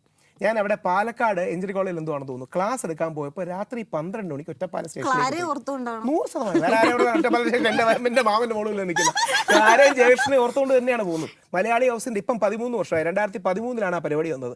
2025 12 ഇയേഴ്സ് ഓഫ് മലയാളി ഹൗസിന് ഒരു പരിപാടി ആൾക്കാർ പ്ലാൻ ചെയ്ത് എന്നോട് ചോദിച്ചു, സാർ വരുമോ, എന്താണ് സാറിന് നമ്മളൊരു റെമ്യൂണറേഷൻ പറ്റും തരാം. ഞാൻ എന്തൊരു റെമ്യൂണറേഷൻ, ഞാൻ വേണമെങ്കിൽ അങ്ങോട്ട് സ്പോൺസർ ചെയ്യാം, നിങ്ങൾ എല്ലാവരും കൂടെ വിളിക്കാം, നമുക്ക് ഒരുമിച്ച് കാണാം. ബിഗ് ബോസിൽ പോകുന്ന പല ആൾക്കാരും അവരുടെ പേര് പറഞ്ഞുവിടാത്തോണ്ട് പറയാത്താണ്, പലരും എന്റെ കോച്ചിങ് എടുത്തിട്ടാണ് പോകുന്നത്. എന്ത് ചെയ്യണം എന്നൊക്കെ എന്നോട് നമ്മുടെ തരികട സാബു സുഹൃത്തായിട്ട് പറയാം. സാബു ഫസ്റ്റ് ബിഗ് ബോസിൽ വിന്നറായിട്ട് വെളിയിറങ്ങി ആദ്യം നന്ദി പറഞ്ഞ ആൾക്കാരിലൊന്നും ഞാനാണ്. രാഹുൽ ഈശ്വരനാണ് നന്ദി. എല്ലാവരും അങ്ങനൊന്നും വേണം, എനിക്ക് കപ്പ് ജയിക്കണമെന്നൊന്നുമില്ല. എനിക്ക് ജയിക്കണമെന്നില്ലാത്തതുകൊണ്ടാണ് ഞാൻ ജയിച്ചത്. അത് ഞാൻ ആലങ്കാരികമായി പറയുന്നതല്ല, എനിക്ക് ജയിക്കണമെന്നില്ലാത്തതുകൊണ്ടാണ് ഞാൻ ജയിച്ചത്. ഞാൻ ഒരു സ്ട്രാറ്റജിയും ചെയ്തില്ല. ഞാൻ വളരെ സന്തോഷത്തോടെ ജീവിക്കാൻ വേണ്ടിയല്ലായിരുന്നു പോയത്. ഞാൻ ജയിക്കാൻ വേണ്ടിയല്ല പോയത്. ഞാൻ ശരിക്കും ഞാൻ സത്യം വെറുതെ പറയുന്നല്ല കേട്ടോ. അതിലെ വോട്ടിംഗ് പാറ്റേൺസ് ഉണ്ടെങ്കിൽ അറിയാം. ഇതൊന്നും ഞാൻ ഒരു സ്ട്രാറ്റജി ഇതിൽ പ്ലേ ചെയ്തിട്ടില്ല. I lived my life in Malayali house. എനിക്ക് നഷ്ടപ്പെട്ട കോളേജ്, അതെ എനിക്ക് ഭയങ്കര സന്തോഷമുള്ളത്. എന്റെ വീട്ടിൽ സംസാരിക്കാൻ സംഭവിക്കില്ല, അമ്മയ്ക്ക് ഇഷ്ടമാണ്. അന്നത്തെ പരിപാടി എനിക്ക് പാളിപ്പോയി.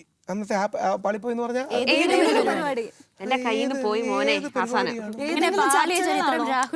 അല്ല അങ്ങനല്ല, ഒരു 90-95% ചർച്ചകൾ ഓക്കെയാണ്. പക്ഷെ രാവണൻ ബോട്ടിൽ കൊണ്ടുപോയെന്ന് പറഞ്ഞ പോലെ അങ്ങനൊന്നുമല്ല. രാവണൻ പണ്ട് ഏതെങ്കിലും ബോട്ട് എന്ന വാക്ക് ഉപയോഗിക്കുമ്പോഴേ ഇതിന് പ്രശ്നമുള്ളൂ. രാവണൻ സീതയെ കൊണ്ട് പറന്നു പോയതായിരിക്കില്ലല്ലോ. ഒന്നെങ്കിൽ ചങ്ങാടം, പഴയ കപ്പൽ, അങ്ങനെ കൊണ്ടുപോയി. അങ്ങനെയാണ്. നിങ്ങൾക്ക് തോന്നുന്നുണ്ടോ രാവണന് 10 തലയുണ്ടെന്ന്? 10 തലയുടെ ബുദ്ധിയുള്ളവൻ എന്ന അർത്ഥത്തിലാണ് രാവണനെ 10 തലയുള്ളവനായി ചിത്രീകരിക്കുന്നത്. അപ്പൊ പാളി പോയിട്ടില്ല എന്നാണോ? അല്ല, പാളിപ്പോയി കാണും. 1-2 ചാനൽ ചർച്ചകളിൽ ചൂടായി അങ്ങനത്തെ പ്രശ്നങ്ങൾ ഉണ്ടായിട്ടുണ്ട്. ഞാൻ പിന്നെ എനിക്ക് തന്നെ ഗിൽറ്റ് തോന്നിയിട്ടുണ്ട്. പക്ഷേ എൻ്റെ ഏറ്റവും പ്രധാനപ്പെട്ട, നിങ്ങൾ നേരത്തെ ചോദിച്ചതുപോലെ മറ്റേ നമ്മുടെ 30 സെക്കൻഡും കുട്ടിക്കരങ്ങിനൊക്കെ ഒട്ടും പാളിയിട്ടില്ല, എനിക്ക് സന്തോഷമുള്ള കാര്യങ്ങളാണ്. ഇനി വന്നാലും ഞാൻ അങ്ങനെ തന്നെ പറയും.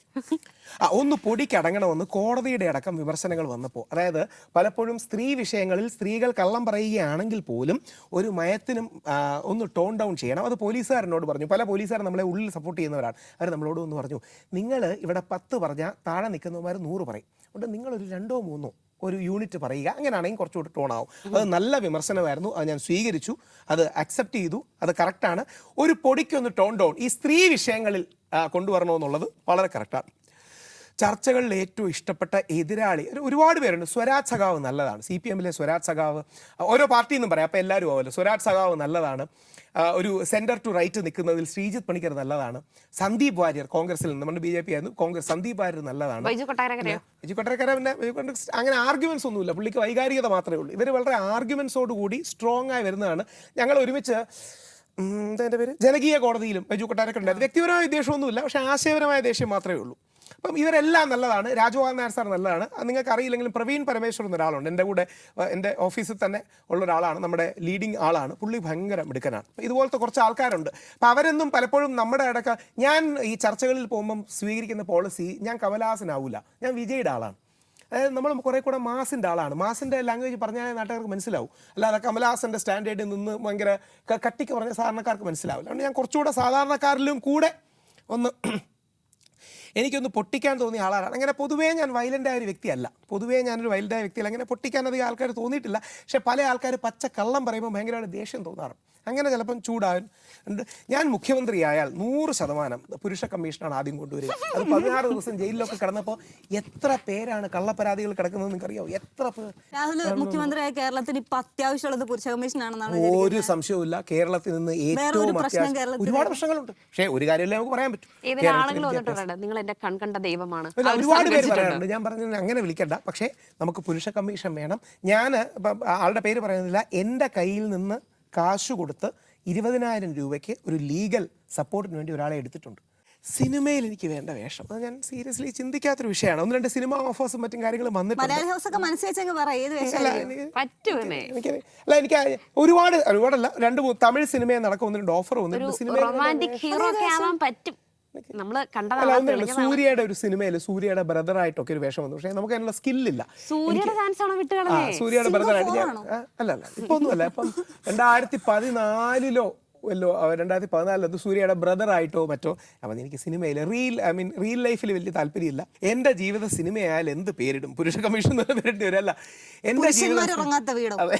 എൻ്റെ ജീവിതം സിനിമയായാൽ അതിൽ അറ്റ്ലീസ്റ്റ് ഒരു 3-1 സമയം ശബരിമല പ്രക്ഷോഭമായിരിക്കും. എൻ്റെ ജീവിതത്തിലെ 20 വർഷം ഞാൻ അതിനുവേണ്ടി ഇൻവെസ്റ്റ് ചെയ്തതാണ്. ചരിത്രം എന്നെ രേഖപ്പെടുത്തേണ്ടത് 2 കാര്യങ്ങൾക്ക് വേണ്ടിയാണ്. ഒന്ന് ഹിന്ദു ആക്ടിവിസ്റ്റായിട്ട്, 2 മെൻസ് റൈറ്റ് ആക്ടിവിസ്റ്റായിട്ട്. ഹിന്ദു ആക്ടിവിസ്റ്റിൻ്റെ ഭാഗമായി അയ്യപ്പ സംഭവങ്ങളും കാര്യങ്ങളും, പിന്നെ അതോടൊപ്പം ഹിന്ദു മുസ്ലിം ഐക്യത്തിൻ്റെ ആക്ടിവിസ്റ്റായിട്ട്. ഞാൻ ഏറ്റവും മുമ്പോട്ട് വെക്കുന്ന 3 ആശയങ്ങൾ: 1 ഹിന്ദു ഐക്യം, 2 ഹിന്ദു മുസ്ലിം ക്രിസ്ത്യൻ ഐക്യം, 3 പുരുഷ കമ്മീഷൻ. ഇത് 3ഉമാണ് എൻ്റെ കോർ വാല്യൂസ്. ആ കോർ വാല്യൂസ് ആണ് ചരിത്രം എന്നെ ഏർപ്പെടേണ്ടത്. ഇതിനൊന്നും പറയാൻ എനിക്ക് യാതൊരു മടിയില്ല. വളരെ സ്പീഡും. ചെറിയൊരു ടാസ്ക് കൂടെ. മെൻസ് കമ്മീഷനെ കുറിച്ച് രാഹുലിന് കംഫർട്ടബിൾ ആയിട്ടുള്ള ഏതെങ്കിലും ഒരു ഭാഷയിൽ, ഇപ്പം ഇംഗ്ലീഷ് മലയാളം അല്ലാതെ ഒരു ഭാഷയിൽ സംസാരിക്കാൻ 30 സെക്കൻഡ് തന്നാൽ 3 പോയിന്റ് ഹിന്ദി സംസാരിക്കാമല്ലോ. Time start time okay time starts now 35. करीब आधा घंटा हुआ है हमारा बातचीत शुरू करने के बाद. इस आधे घंटे में करीब 8 मर्द लोग ने सुसाइड किया है. अच्छा. हर एक 11 मिनट में एक औरत सुसाइड करता है. हर एक 4.5 मिनट्स या 5 मिनट में एक आदमी, एक मेल सुसाइड करता है. इसलिए हमें मेंस कमीशन चाहिए, चाहे वो हिंदी में हो, मलयालम में हो, इंग्लिश में हो, तमिल में हो, उसका कोई डिफरेंस नहीं. हमें हर एक राज्य में, हर एक देश में एक मेंस कमीशन की ज़रूरत है. इस मेंस कमीशन के लिए मैं लड़ूंगा. ഹരിറാം കൃഷ്ണ ജഗന്നാഥ പ്രേമാനന്ദ ഞാൻ ഒരുപാട് ഹിന്ദി ചാനൽ ചർച്ചയ്ക്ക് ഇരിക്കാറുണ്ട്. ഇവിടുത്തെ പക്ഷേ ഒരു കാര്യം കൂടെ, അതിനൊരു ഒരു കൗതുകം കൂടിയുണ്ട്.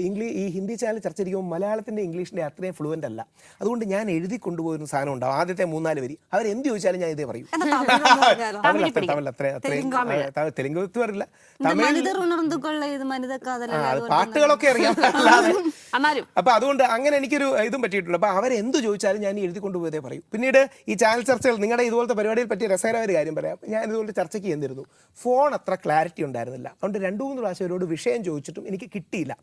അപ്പോൾ ഫസ്റ്റ് ചോദ്യം അവർ എന്നോടാണ് ചോദിക്കുന്നത്, what is your opinion regarding this? അപ്പോൾ റിഗാർഡിങ് വാട്ടെന്ന് എനിക്ക് യാതൊരു പിടിയില്ല. നാഷണൽ ചാനലിലാണ്.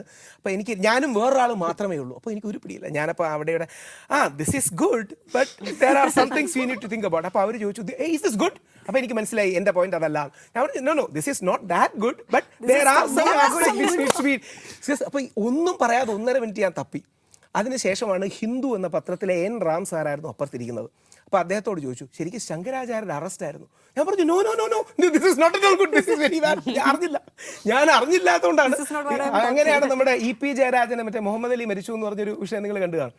ഇത് പലപ്പോഴും സംഭവിക്കുന്നതാണ്. നമുക്ക് ഈ ചാനലിൽ നിന്ന് ആൾക്കാരെ വിളിക്കുമ്പോൾ അവരെ വിഷമിപ്പിക്കേണ്ട, അവരെ വെറുപ്പിക്കേണ്ട, വീണ്ടും കാണാനുള്ളല്ലേ എന്ന് പറഞ്ഞ് എടുക്കുന്നതാണ്. EP ജയരാജൻ സഖാവിനെ അതുപോലെ ആരോ വിളിച്ച് പറഞ്ഞു മുഹമ്മദ് അലി മരിച്ചു എന്ന്. കണക്ട് ചെയ്തോട്ടെ സാറെന്ന് പറഞ്ഞു. കണക്ട് ചെയ്തോളാൻ പറഞ്ഞു. ഞാൻ കേട്ടിട്ടുണ്ടോ? അത് കേൾക്കേണ്ടതാണ്. മുഹമ്മദ് അലി കേരളത്തിൻ്റെ കായിക ഭാവിക്ക് വലിയ സംഭാവന നൽകിയാണ്. പുള്ളിക്ക് നമ്മൾ 21 ഗൺ സല്യൂട്ട് കൊടുക്കും. അവൻ്റെ ഭാര്യയ്ക്കും വേണമെങ്കിൽ ജോലി കൊടുക്കാൻ തയ്യാറാണ്. ഇത് പറ്റിപ്പോകുന്നതാണ്. അത് മനോരമയിലായിരുന്നു. പക്ഷേ ആ മനോരമയിലെ ആൾ മര്യാദക്കാരനായതുകൊണ്ട് അപ്പം കട്ട് ചെയ്തു. ഇല്ലെങ്കിലേ നമുക്കെങ്ങനെ അറിയും? ഈ പുരുഷന്മാരും സ്ത്രീകളും ആത്മഹത്യ നിനക്ക് പറഞ്ഞു. അപ്പോൾ ഈ ആത്മഹത്യ ചെയ്യാനുള്ള, അല്ലെങ്കിൽ ഇത്രയധികം പുരുഷന്മാരെ ആത്മഹത്യ ചെയ്യാനുള്ള ഒരു കാരണം എന്തായിരിക്കും? 3 കാരണങ്ങളാണ്. ഏറ്റവും പ്രധാനം സാമ്പത്തികം, കുടുംബം, വ്യാജ പരാതികൾ. ഈ 3 റീസൺസ് ആണ് പൊതുവെ കൂടുതലുള്ളത്. കേരളത്തിലെ ആത്മഹത്യകളെടുത്താൽ 70 to 75% ആത്മഹത്യകളും പുരുഷന്മാരാണ്.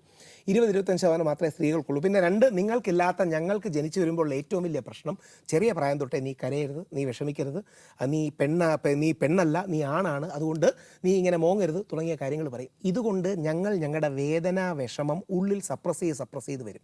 ഇത് വലുതാകുമ്പോൾ പലപ്പോഴും ഭാര്യയോടോ അല്ലെങ്കിൽ പരിചയപ്പെടുന്ന സുഹൃത്തിനോടോ അഗ്രഷനായിട്ട് മാറുകയും ചെയ്യും. ഈ വളർത്തൽ ഞങ്ങളിൽ തെറ്റാണ്. ആൺകുട്ടി കരയുന്നത് പ്രശ്നം എന്താ അറിയാമോ? അങ്ങനെ അടി, നമ്മുടെ മനസ്സിലിരിക്കുന്ന വേദന അടികൊണ്ട് കൂടുതൽ താഴെപ്പോത്തല്ലേ ഉള്ളൂ. അങ്ങനല്ല, 2 കാര്യങ്ങളാണ്. Sadness changes into anger and anger when suppressed into anger. നിങ്ങൾ പെൺകുട്ടികളെ ഓർത്താൽ മതി. നമ്മൾ ദേഷ്യം പലപ്പോഴും സപ്രസ് ചെയ്യുമ്പോൾ സാഡ്നെസ് ആയി മാറും. സാഡ്നെസ് പലപ്പോഴും സപ്രസ് ചെയ്യുമ്പോൾ ദേഷ്യമായി മാറും. സാഡ്നെസ്സും ആങ്കറും തമ്മിലുള്ള ഒരു സൈക്കോളജിക്കൽ റിലേഷൻ അങ്ങനെയാണ്. അതുകൊണ്ട് ആണുങ്ങൾ ചെറിയ പ്രായത്തിൽ എന്ത് ചെയ്യണം? നമുക്ക് കരയാൻ തോന്നിയാൽ യാതൊരു മോശവുമില്ല. ഈ ആൺപിള്ളേര് കരയരുതെന്നൊക്കെ ഉണ്ടാക്കിയത് ആരാണ്? നമ്മുടെ സൊസൈറ്റിയുടെ തെറ്റായ അപ്ബ്രിങ്ങിങ് ആണ്. നമ്മുടെ ചരിത്രത്തിലുണ്ടായ തെറ്റായ പാട്രിയാർക്കൽ സൊസൈറ്റിയുടെ സെറ്റപ്പ് ആണെന്ന് എപ്പോഴും തോന്നിയിട്ടുണ്ട്. അത് പാട്രിയാർക്കൽ മാത്രമല്ല, അതിപ്പം പാട്രിയാർക്കി ഒരു ഈസി ടാർഗറ്റ് ആയതുകൊണ്ട് എല്ലാം പാട്രിയാർക്കി എന്ന് പറയുന്നതാണ്. നമ്മുടെ സമൂഹത്തിൽ ആൺ പെൺ ബ്രെയിനുകൾക്ക് വ്യത്യാസമുണ്ട്, ഒരു സംശയവുമില്ല. അത് മെഡിക്കൽ സ്റ്റഡീസിൽ പ്രൂവ്ഡ് ആണ്. സ്ത്രീയുടെയും പുരുഷൻ്റെയും ശരീരം വ്യത്യാസപ്പെട്ടിരിക്കുന്നത് പോലെ സ്ത്രീയുടെയും പുരുഷൻ്റെയും ബ്രെയിൻ വ്യത്യാസപ്പെട്ടിരിക്കുന്നുണ്ട്. എന്നാൽ better rearing practices, better upbringing practices വേണം. അതിൻ്റെ ഭാഗമായിട്ടാണ് പെൺകുട്ടി ഒരുപാട് ഒച്ചത്തിൽ ചിരിക്കരുത്, നീ അത് ചെയ്യരുത്, ഇത് ചെയ്യരുത്, അങ്ങനെയല്ല. There should be A moderation. അങ്ങനെ നമ്മുടെ സമൂഹത്തിൽ പറയാറില്ലേ? എല്ലാവരും അമ്മമാര് പറയാറില്ലേ, അച്ഛന്മാര് പറയാറില്ലേ, എല്ലാവരും പറയാറില്ലേ? നമ്മുടെ സമൂഹത്തിൽ ആണുങ്ങൾ മാത്രമാണ് അത് പറയുന്നത്. പലപ്പോഴും സ്ത്രീകളല്ലേ കൂടുതൽ എൻഫോഴ്സ് ചെയ്യുന്നത്. അപ്പം നമുക്ക് വേണ്ടത് എന്താ? അത് കുറച്ചൊന്ന് മാറ്റണം. സ്ത്രീകൾക്ക് അത് എൻഫോഴ്സ് ചെയ്യേണ്ട വരുമല്ലോ. ഒരു സെർട്ടൈൻ വേയിൽ ആക്സെപ്റ്റൻസ് കിട്ടാൻ വേണ്ടിയിട്ട് സ്ത്രീകളോട് അങ്ങനെ ബിഹേവ് ചെയ്യണം എന്ന് പറയുന്നത് ആരായിരിക്കും? അതിന് 2 റീസൺസ് ആണ്. ആ റീസൺ കൂടെ അറിഞ്ഞാലേ പറ്റൂ. അതായത് 2 റീസൺസ് ആണ്. എന്തുകൊണ്ടാണ് ഇത് 2 ഉള്ളൂ? 2 റീസൺസ്. ഒന്ന്, പലപ്പോഴും പെൺകുട്ടികൾക്ക് മനസ്സിലാകാത്തൊരു പോയിന്റ് നിങ്ങളോട് പറഞ്ഞുതരാം. നിങ്ങൾക്ക് നല്ല വിശ്വാസമുള്ള നിങ്ങളുടെ ഫ്രണ്ട്സോ ബെസ്റ്റീസോ അല്ലെങ്കിൽ ബോയ് ഫ്രണ്ട്സോ സഹോദരങ്ങളോ ഉണ്ടെങ്കിൽ ചോദിച്ചാൽ നിങ്ങൾക്ക് കൃത്യമായിട്ട് പറഞ്ഞുതരും. സ്ത്രീയുടെയും പുരുഷൻ്റെയും സെക്ഷുവാലിറ്റി വ്യത്യാസമാണ്. അതായത് ആണിൻ്റെ സെക്ഷുവാലിറ്റി പ്രൈമറി വിഷ്വലാണ്, നോൺ പേഴ്സണലാണ്. നേരെ തിരിച്ച് പെൺകുട്ടിയുടെ ലൈംഗികത കുറേ കൂടെ പേഴ്സണലൈസ്ഡ് ആണ്, കുറേ കൂടെ കോണ്ടെക്ച്വലൈസ്ഡ് ആണ്. ഇതുകൊണ്ടാണ് അതായത് ആണുങ്ങൾ കൂടുതൽ കൺസ്യൂം ചെയ്യുന്നത് പോണോഗ്രഫി ആകുമ്പോൾ പെൺകുട്ടികൾ കൂടുതൽ കൺസ്യൂം ചെയ്യുന്നത് ഇറോട്ടിക്കാന്ന് പറയാറുണ്ട്. എന്ന് പറഞ്ഞാൽ പെൺകുട്ടി ബന്ധം, ലൈംഗികത, ഇഷ്ടം, സ്നേഹം, പ്രണയം ഇതെല്ലാം കൂടെ മിക്സ് ചെയ്തിരിക്കുന്നതാണ്. എന്നാൽ ആൺകുട്ടിക്ക് അങ്ങനെ ആകണമെന്നില്ല. എന്ത് ചെയ്യാൻ പറ്റും? അങ്ങനെയല്ല. ഇനി അങ്ങനെയല്ല എന്ന് ഏതെങ്കിലും പയ്യൻ നിങ്ങളോട് പറയുന്നെങ്കിൽ നിങ്ങളോട് കള്ളം പറയാമെന്ന് ഉറപ്പിച്ചോണം. അതുകൊണ്ടാണ് പയ്യന്മാർ പറയുന്നത്, കുറച്ച് അവനോടൊന്ന് ഡിസ്റ്റൻസ് പാലിച്ചു, ആടാ അവന്റെ ആ ഇത് ശരിയല്ല. പുരുഷന്മാര് പ്രശ്നക്കാരാണെന്നാണ് പുരുഷന്റെ ലൈംഗികത അടിസ്ഥാനപരമായി വിവിഡും വൈൽഡുമാണ്. എനിക്കൊന്നും ചെയ്യാൻ പറ്റില്ല, അങ്ങനെയാണ് പ്രകൃതി അത് ഉണ്ടാക്കിയിരിക്കുന്നത്. കൺട്രോൾ ചെയ്യാൻ അത് കൺട്രോൾ ചെയ്യണം, അല്ല ആരും പറയുന്നില്ല, അത് കൺട്രോൾ ചെയ്യണം. ആണിന്റെ ലൈംഗികത വ്യക്തിയാധിഷ്ഠിതമല്ല. അതുകൊണ്ടാണ് നിങ്ങൾ പലപ്പോഴും കേൾക്കുന്നത് പട്ടാളക്കാർ എവിടെങ്കിലും കയറി ആക്രമിച്ചാൽ പട്ടാളക്കാർ ആ നാട്ടിലെ സ്ത്രീകളെ റേപ്പ് ചെയ്യുന്നൊക്കെ. അതൊരു അഗ്രഷന്റെ ഫോമാണ്. എപ്പോഴെങ്കിലും തിരിച്ചു കേട്ടിട്ടുണ്ടോ? അത് പുരുഷനോട് ദേഷ്യം ഫോമാണ് ആക്ച്വലി അതോറിറ്റി എടുക്കലേ. ഒരു സ്ത്രീയുടെ മേലെ എനിക്ക് അതോറിറ്റി ഉണ്ട് എന്ന് ചിന്തിക്കുന്നത് അതോറിറ്റിയെക്കാട്ടി കൂടുതൽ സെക്ഷുവൽ അഗ്രഷനും പെർവേർഷനുമാണ്. അത് സെക്ഷുവൽ അത് തെറ്റാണ്, തെറ്റല്ലെന്ന് ആര് പറയുന്നു? അഗ്രഷൻ എന്നൊക്കെ ഒരു ഓമന പേരിട്ട് അത് ഒതുക്കി കളയല്ലേ? തെറ്റാണല്ലെന്ന് ആര് പറയുന്നു? ആ സാധനം ചേഞ്ച് ചെയ്യണം.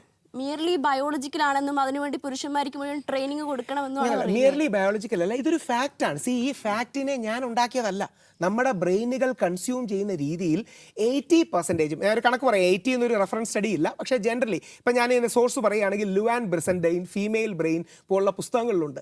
80% പുരുഷൻ്റെ ലൈംഗികത വൈഡും വൈൽഡും 20% പേഴ്സണലൈസ്ഡുമാണ്. പെൺകുട്ടിയുടെ നേരെ തിരിച്ചാണ്. അതായത് ഇതൊരു ഫാക്റ്റാണ്. എനിക്ക് എന്ത് ചെയ്യാൻ പറ്റും? ഇപ്പൊ നമുക്ക് ഏതെങ്കിലും ഒരു പർട്ടിക്കുലർ വിഷയം വരുമ്പോൾ അതിൽ നമുക്ക് ഏത് പക്ഷത്ത് നിൽക്കണമെന്ന് കൺഫ്യൂഷൻ ഉണ്ടെങ്കിൽ രാഹുൽ ഈശ്വർ ഏത് പക്ഷത്താണെന്ന് നോക്കിയാൽ മതി. അതിന്റെ ഓപ്പോസിറ്റ് ആയിരിക്കും ശരിയെന്നൊരു അഭിപ്രായം. അങ്ങനെ അഭിപ്രായമുണ്ട്. എന്നാൽ ആ രാഹുൽ ഈശ്വറിന്റെ പക്ഷം വർഷങ്ങൾക്ക് ശേഷം ശരിയാണെന്ന് തെളിയുകയും ചെയ്യും. അങ്ങനെ അതാണ് ശ്രീ ദിലീപിന്റെ കേസ്, അതാണ് രാഹുൽ മാങ്കൂട്ടത്തിന്റെ കേസ്, അതാണ് ശബരിമല കേസ്. വന്നിട്ടില്ല കേട്ടോ. തെളിഞ്ഞിട്ടില്ലേ? രാഹുൽ മാങ്കൂട്ടത്തിൽ ഇന്നസെന്റ് ആണെന്ന് എവിടെയും പ്രൂവ് ചെയ്തിട്ടില്ല. ദിലീപ് innocent ആണെന്ന് പ്രൂവ് ചെയ്തിട്ടില്ലേ? ഉണ്ടോ? ഇല്ലേ? ഇപ്പോഴും എതിരഭിപ്രായമല്ലേ? കുറച്ചുകൂടെ മോശമായിട്ട് പറയാൻ ഞാൻ പറയുന്നില്ല. കോടതിയുടെ വിധിക്ക് ശേഷം എതിരഭിപ്രായം ഉണ്ടെങ്കിൽ ഇംഗ്ലീഷിലുള്ള പ്രയോഗം ഉണ്ട്, ഞാൻ പറയുന്നില്ല, വീട്ടിൽ കൊണ്ടുവച്ചാൽ പള്ളിയിൽ പറഞ്ഞാൽ ഇനി അടുത്ത ചോദ്യം രാഹുൽ മാങ്കൂട്ടത്തിൽ. രാഹുൽ മാങ്കൂട്ടത്തിന്റെ ചോദ്യങ്ങൾ ഉത്തരം പറഞ്ഞേ പോകും. രാഹുൽ മാങ്കൂട്ടത്തിന്റെ വിധിയിൽ ഹൈക്കോടതിയുടെ വിധി എന്താ? പരസ്പര സമ്മതത്തോടെ ഇവർ ഇഷ്ടത്തോടെ ചെയ്തു എന്നല്ലേ? 3-4 കേസ് ഉണ്ട് കേട്ടോ. ആ 3-4 കേസിലെ ഇതല്ലേ വിധി? അല്ല പിന്നെന്താ വിധി?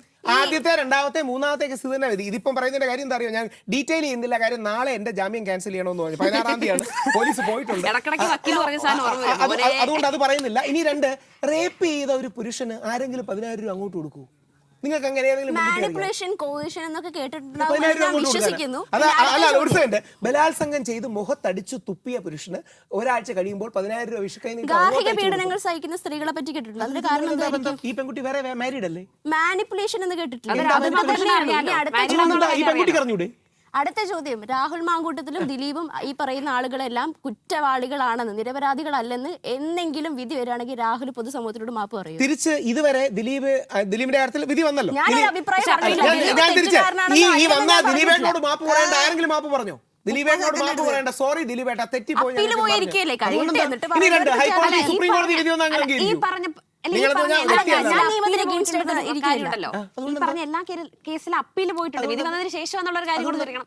അപ്പോഴും എന്താ പൊതുജനങ്ങൾക്കിടയിൽ ഈ സംഭവം എപ്പോഴും സംശയം തന്നെയാണ്. ഒരാളെ കരിവാരിത്തേക്കാൻ എളുപ്പമാണ്, അത്രേ ഉള്ളൂ. ഇതിലേ നല്ലത് ദിലീപിന്റെ കേസ് കയറുമ്പോഴത്തേക്ക് അതിജീവിത സ്വപ്നം കണ്ടതാണ് ഒരു കൊട്ടേഷൻ അല്ല, അതിജീവിതയോടൊപ്പമാണ്. ആര് പറഞ്ഞു? നമ്മൾ അതിജീവിതയോടൊപ്പമാണ്. അതിജീവിതയ്ക്ക് നീതി കിട്ടണം. ഒരു സെക്കൻഡ്, അല്ലല്ല ഒരു സെക്കൻഡ്. അതിജീവിതയുടെ കേസിൽ ദിലീപിന് ബന്ധമില്ല. പൾസർ സുനി അപ്പം ജീവിതത്തിൽ ചെയ്ത എല്ലാ ക്രിമിനൽ കുറ്റങ്ങളും ദിലീപ് പറഞ്ഞിട്ടാണോ?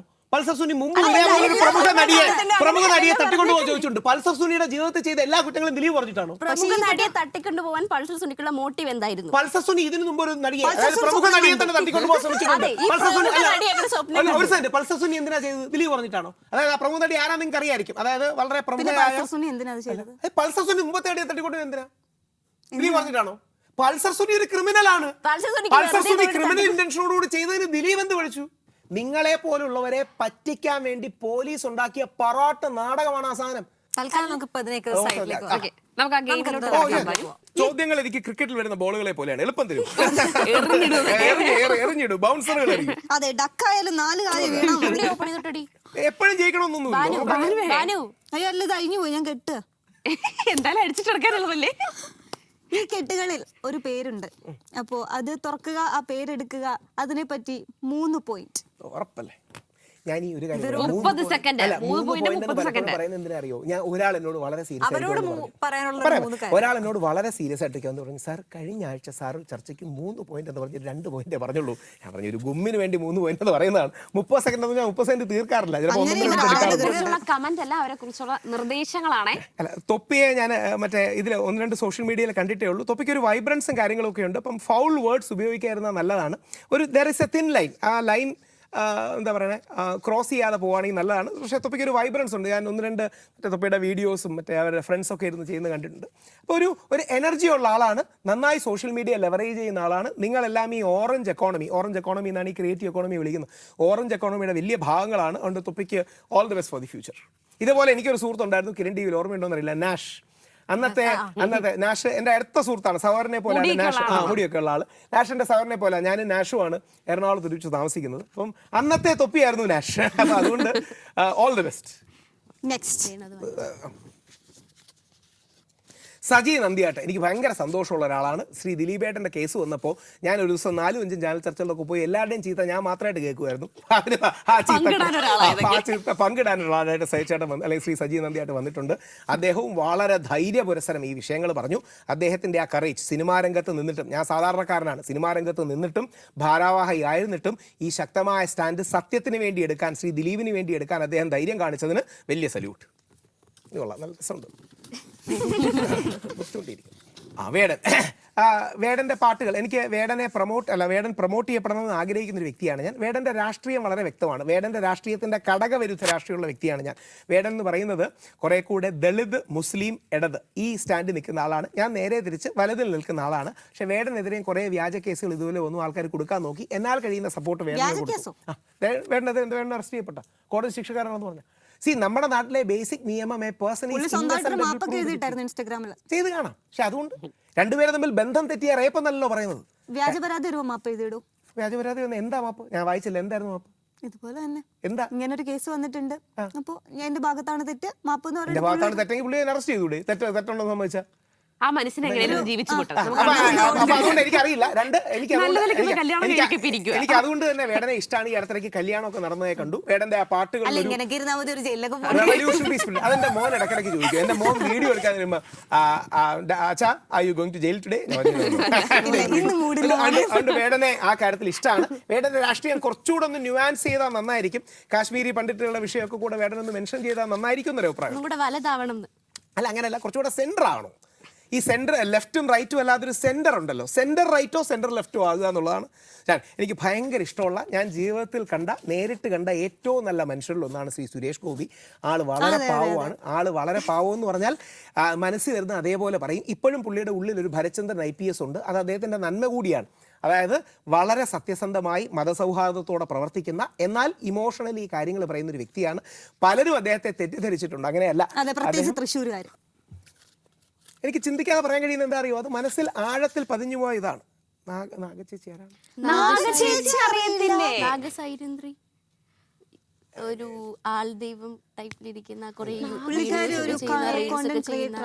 അയ്യോ, എനിക്കറിയില്ല. നിന്നെ ഞാൻ ആ ഡയലോഗ് പോപ്പുലർ ആയിരിക്കും കേട്ടോ. ഐ എം സോറി, എനിക്കത് അറിയാത്തതുകൊണ്ട്. പക്ഷേ ഞാൻ ചെക്ക് ചെയ്യാം യൂട്യൂബിലൊക്കെ. ബാബുസ്വാമി പാവ ആ സാറ് കേട്ടിട്ടില്ല? സോഷ്യൽ മീഡിയയുടെ ആ ഭാഗത്തേക്ക് ഞാൻ പോവാറില്ല. കുറച്ച് മുമ്പ് പൂജയുടെ കാര്യം പറഞ്ഞു. അപ്പം പൂജയിലൊക്കെ ചെല്ലുമ്പോൾ വെറുതെ ഇങ്ങനെ സ്വാഗതം പറയുവാണോ അതോ ശരിക്കും എല്ലാം അറിയാവോ? അല്ല, കുറെയൊക്കെ പഠിച്ചിട്ടുണ്ട്. പക്ഷെ ഞാൻ ചെറിയ പ്രായത്തിൽ വേദാന്തമാണ് ഞങ്ങളെ ചെറിയ പ്രായത്തിൽ പഠിപ്പിക്കുന്നത്. അതായത് 2 ധാരയുണ്ട് ഈ ഹിന്ദു വിശ്വാസങ്ങൾക്കിടയിൽ. ഒന്ന് ഈ പൂജ, പ്രാർത്ഥന, ആഗമങ്ങൾ തുടങ്ങിയ കാര്യങ്ങൾ. 2 വേദം, ഫിലോസഫി പോലുള്ള കാര്യങ്ങളാണ്. അല്ലെങ്കിൽ വേദാന്തം, ഫിലോസഫി പോലുള്ള കാര്യങ്ങളാണ്. ഞാൻ കൂടുതൽ പഠിച്ചത് വേദാന്തമൊക്കെയാണ്. 2-3 പുസ്തകങ്ങൾ എഴുതിയിട്ടുണ്ട്. എല്ലാം വേദാന്തത്തെ ബേസ് ചെയ്താണ്, ഉപനിഷത്തുകളെ ബേസ് ചെയ്താണ്. കുറച്ചൊക്കെ പഠിച്ചിട്ടുണ്ട്. പക്ഷെ കൂടുതലും വേദാന്തവും ഫിലോസഫിയാണ് ഇഷ്ടം. രാഹുലേട്ടാ, അതേപോലെ തന്നെ അന്ന് പോലീസ് പിടിക്കാൻ വന്നപ്പോഴേ പോലീസ് വന്നിട്ടുണ്ട്, ഞാൻ ലാപ്ടോപ്പ് ഒളിപ്പിച്ച് വെക്കാന്ന് പറഞ്ഞിട്ട് വൈകിട്ട് അപ്ലോഡ് ചെയ്തിട്ട് വീണ്ടും പോലീസിനെ കൊണ്ടുവന്നില്ലേ? ഇതൊരു തന്ത്രല്ലേ?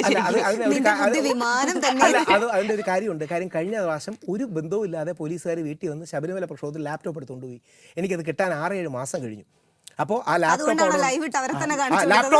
ലാപ്ടോപ്പ് ഉണ്ടെന്ന് രേഖപ്പെടുത്തണമായിരുന്നു. അതുകൊണ്ടാണ് ഞാൻ ചെയ്തത്. അതായത് എൻ്റെ കയ്യിൽ നിന്ന് ലാപ്ടോപ്പ് ഉണ്ട്. പിന്നീട് ആ ലാപ്ടോപ്പ് കിട്ടാൻ ഒരുപാട് ബുദ്ധിമുട്ടി.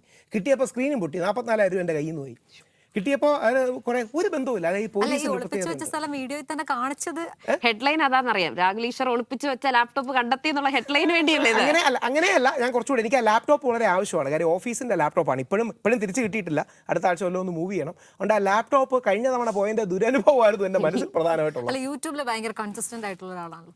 എത്രയാണ് രാഹുൽ ഈശ്വറിന്റെ ഒരു യൂട്യൂബ് റവന്യൂ? അങ്ങനെയല്ല, ഞാൻ ശരിക്കും കഴിഞ്ഞ ഒരു വർഷം, കൃത്യം പറഞ്ഞാൽ 1.25 വർഷമായിട്ടാണ് ഇത് വർക്ക് ചെയ്ത് തുടങ്ങിയത്. ശരിക്കും ഞാൻ എനിക്ക് വേണ്ടിയല്ല, നമ്മുടെ ഈ ശുഭത്തിന് വേണ്ടിയാണ് വർക്ക് ചെയ്ത് തുടങ്ങിയത്.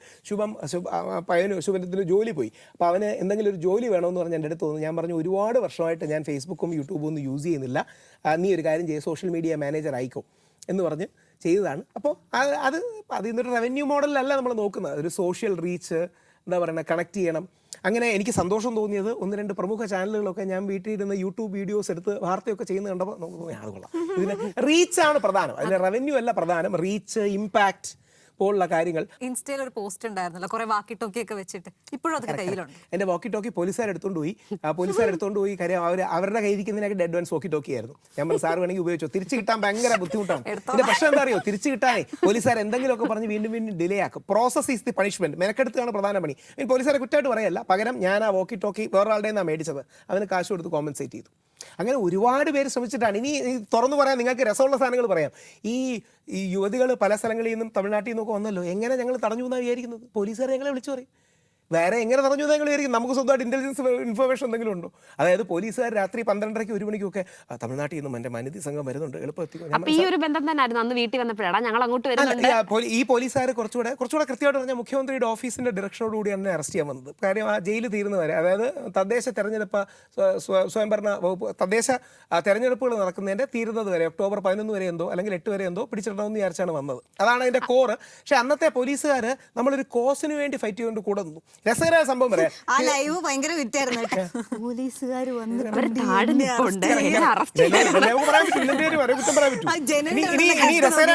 പോലീസുകാർ ഇപ്പോഴത്തെ അല്ല, പോലീസുകാർ 2018 ആദ്യ പ്രക്ഷോഭം വിളിച്ചപ്പോൾ ഞങ്ങൾ തിരുവനന്തപുരത്ത് വന്നിട്ടുണ്ടോന്ന് അറിയില്ല, OTC ഹനുമാൻ ടെമ്പിൾ ഉണ്ട്, നമ്മുടെ നിയമസഭയുടെ തൊട്ടിപ്പുറത്തിരിക്കുന്ന ടെമ്പിൾ. അവിടെയാണ് നമ്മൾ ഈ നാമജപം മറ്റും വെച്ചത്.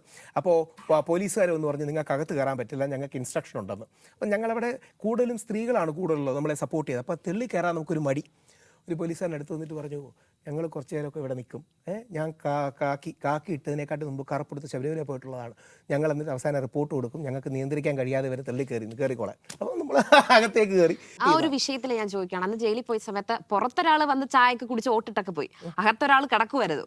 വെല്ലവന്റെയും ഗർഭത്തിന് വേണ്ടി അകത്ത് പോയി എന്നൊരു ടോക്കൊക്കെ ആ സമയത്ത്. ഞാൻ തന്നെ ജയിലിലൊരു കൗതുകം കൂടിയുണ്ട്. ജയിലിൽ നമ്മളെ കുറിച്ചുള്ള വാർത്ത കീറിയിട്ടേ തരൂ. പത്രങ്ങളിൽ നിന്ന് നമുക്ക് കിട്ടും, പക്ഷെ നമ്മളെക്കുറിച്ചുള്ള വാർത്ത അവർ കീറുമ്പോൾ നമുക്ക് മനസ്സിലാവും നമ്മളെക്കുറിച്ചുള്ള വാർത്തയാണ്. അപ്പം അതിൽ കീറാത്തൊരു ഭാഗത്ത് നിന്ന് കണ്ടു, മറ്റേ കാകദൃഷ്ടി എന്തോ, ഈശ്വർ അകത്തും രാഹുൽ പുറത്തും എന്ന് പറഞ്ഞു.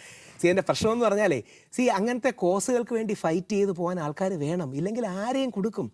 നമ്മുടെ അച്ഛൻ അതിൻ്റെ ഒറ്റ വരി കൂടെ പറഞ്ഞിട്ട് പറയാം, നിങ്ങളുടെ പെൺകുട്ടികളടക്കം നിങ്ങളുടെ മകൻ, നിങ്ങളുടെ സഹോദരൻ, നിങ്ങളുടെ അച്ഛൻ ജയിലിൽ നിന്ന് ഒരു വ്യാജ പരാതി അകലത്തിൽ മാത്രമാണ്. നിങ്ങളുടെ അച്ഛൻ, നിങ്ങളുടെ മകൻ, നിങ്ങളുടെ സഹോദരൻ.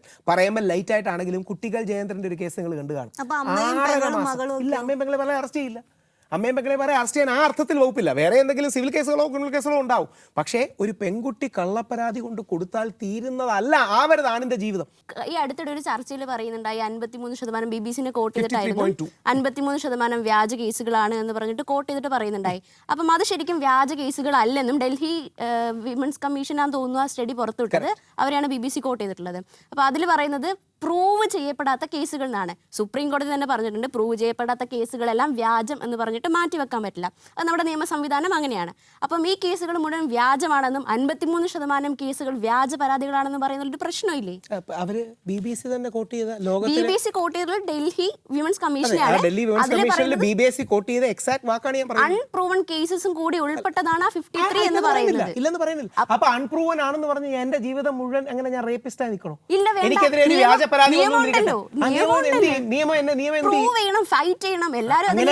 അങ്ങനെ ഫൈറ്റ് ചെയ്ത് രക്ഷപ്പെട്ട 53% കാര്യം തെളിവുകൾ ഇല്ലാത്തത് കൊണ്ട്. ഇപ്പൊ ഞാൻ ഞാൻ തിരിച്ചു ചോദിച്ചോട്ടെ, അപ്പൊ ഞാൻ എന്ത് പറയണേ, എന്നെ അവസാനം കോടതി ഫൈറ്റ് ചെയ്ത് വെളിയിൽ വിട്ടു. അപ്പം ദിലീപ് വേണ്ട കാര്യം എടുക്കാം, വേറെ ആരെങ്കിലും കാര്യം എടുക്കാം.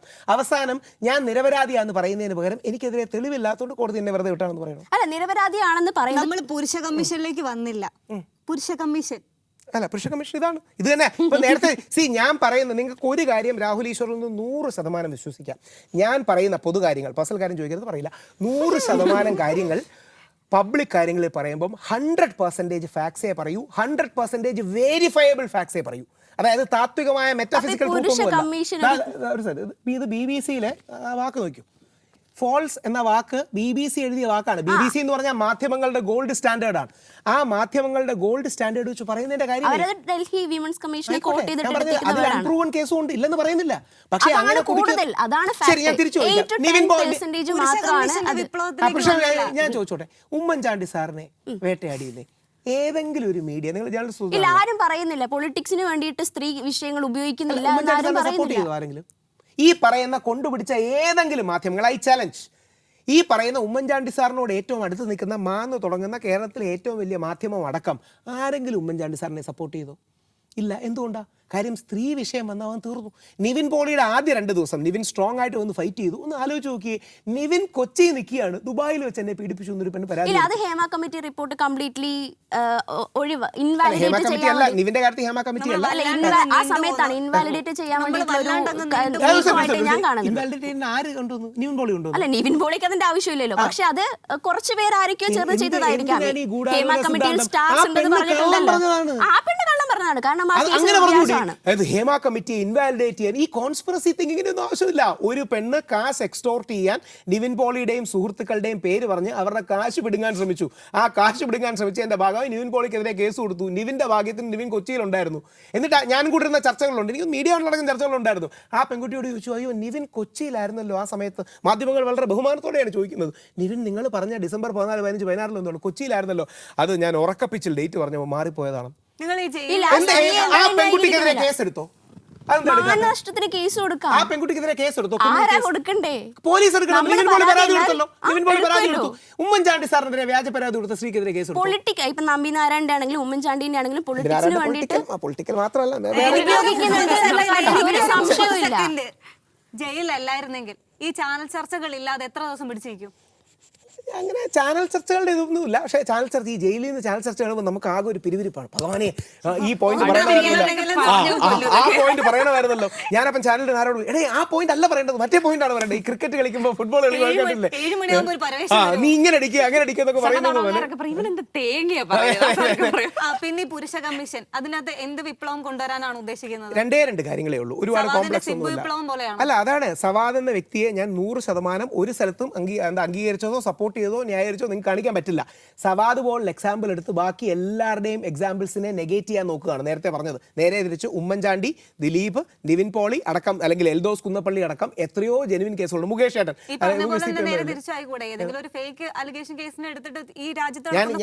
ഞാൻ ഈ 4 പേര് പറഞ്ഞില്ല, അങ്ങനെ 4 കേസ് തിരിച്ചു പറയും.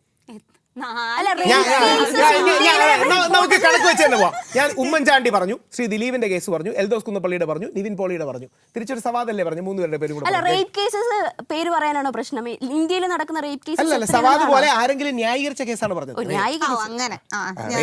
നടക്കുന്നുണ്ട്, തിരിച്ച് വ്യാജ റേപ്പ് കേസ് നടക്കാറില്ലേ? നമ്പേഴ്സ് നോക്കൂ, നമുക്ക് നമ്പേഴ്സ് വെച്ചിട്ട് സംസാരിക്കാം. എത്ര വ്യാജ പരാതികൾ ഇന്ത്യയിൽ റിപ്പോർട്ട് ചെയ്യുന്നുണ്ട്? വ്യാജ പരാതികൾ, അൺപ്രൂവൺ കേസസ് അടക്കമാണ്. തെളിവില്ലാത്തത് കൊണ്ട് അപ്പം പിന്നെ എന്ത് ചെയ്യണം? അയാൾ അപ്പോഴും കുറ്റക്കാരനാണോ? ഞാൻ സഹോദരനുണ്ടോന്ന് അറിയില്ല. സഹോദരൻ രാഹുൽ ഈശ്വർ. ഇല്ല, എനിക്ക് സഹോദരി അങ്ങനെ പറയണ്ട, കണക്ക് വെച്ചാൽ മതി. 50% കൂടുതലല്ലേ ഈ വ്യാജ പരാതികൾ ആയിട്ട് വ്യാജ പരാതികൾ എന്ന് പ്രത്യേകം പറഞ്ഞിട്ടുള്ളത് 8-10% മാത്രമാണ്. ബാക്കിയെല്ലാം തെളിവില്ലാത്തത് കൊണ്ട് ഞാൻ പറയട്ടെ, ഞാൻ എന്റെ ചൈൽഡ്ഹുഡിൽ നേരിട്ട ഒരു അബ്യൂസ് ഞാൻ റിപ്പോർട്ട് ചെയ്യുകയാണെങ്കിൽ എനിക്ക് തെളിവില്ല, ഞാൻ ഇതെങ്ങനെ പ്രൂവ് ചെയ്യണം? ഇപ്പൊ ഞാൻ ചോദിക്കാം, ഞാൻ ഒരു കേസ്, എനിക്ക് നേരെ വന്നിട്ടുള്ള ഒരു കേസ് ഞാൻ എത്ര കാലയളവിനുള്ളിൽ റിപ്പോർട്ട് ചെയ്താലാണ് പുരുഷ കമ്മീഷനും ഈ പറയുന്ന ആളുകളും അത് അംഗീകരിക്കുക? അതിൽ ഞാൻ തണ്ടപ്പേര്, ആധാരം, അങ്ങനെ എന്തൊക്കെ തെളിവുകൾ ഹാജരാക്കേണ്ടി വരും? മൂന്നാമത്തെ കാര്യം, എനിക്കെതിരെ വന്നു, ഞാൻ എന്നെ തന്നെ ഉദാഹരണമാക്കി പറയാം. എനിക്കെതിരെ 20 വർഷം മുമ്പ് ഒരു പെൺകുട്ടി മീറ്റു ചെയ്തു എന്ന് ഇരിക്കട്ടെ, ആ പെൺകുട്ടി വന്നു, ഞാൻ എങ്ങനെ ഡിസ്പ്രൂവ് ചെയ്യും? അതാണ് നിയമം. ഞാൻ നിയമമായി എങ്ങനെ disprove ചെയ്യും? പോരാടണം. എങ്ങനെ പോരാടും? ഞാൻ അത് എങ്ങനെ അതെന്നാണ് ഒരു പറയുന്നത്. പെൺകുട്ടി എനിക്കെതിരെ വ്യാജ ആരോപണം ഉന്നയിക്കുന്നു, 20 വർഷം മുമ്പ് ഇയാൾ എന്നോട് മിസ്ബിഹേവ് ചെയ്തു, ഞാൻ എങ്ങനെ തെളിയിക്കില്ലെന്ന്?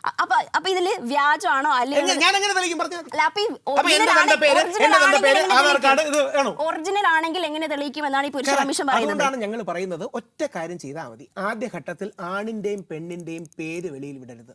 ആണിനും പെണ്ണിനും ആണിനും പ്രൈവസി കൊടുക്കുക. കോടതി പ്രഥമ ദൃഷ്ടിയാ നിൽക്കുമോ നോക്കുക. അടുത്തതാണ് നിങ്ങൾക്ക് ചർച്ച ചെയ്യാൻ പറ്റുന്ന കാര്യം. Please use a lie detector test.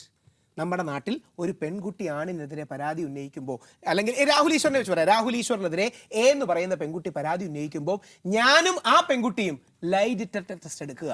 അങ്ങനെയാണെങ്കിൽ 50% പരാതി അപ്പം നിൽക്കും. ഹ്യൂമൻ റൈറ്റ്സ് കമ്മീഷൻ അല്ലേ വേണ്ടത്? Okay. മെൻസ് കമ്മീഷൻ ആണോ?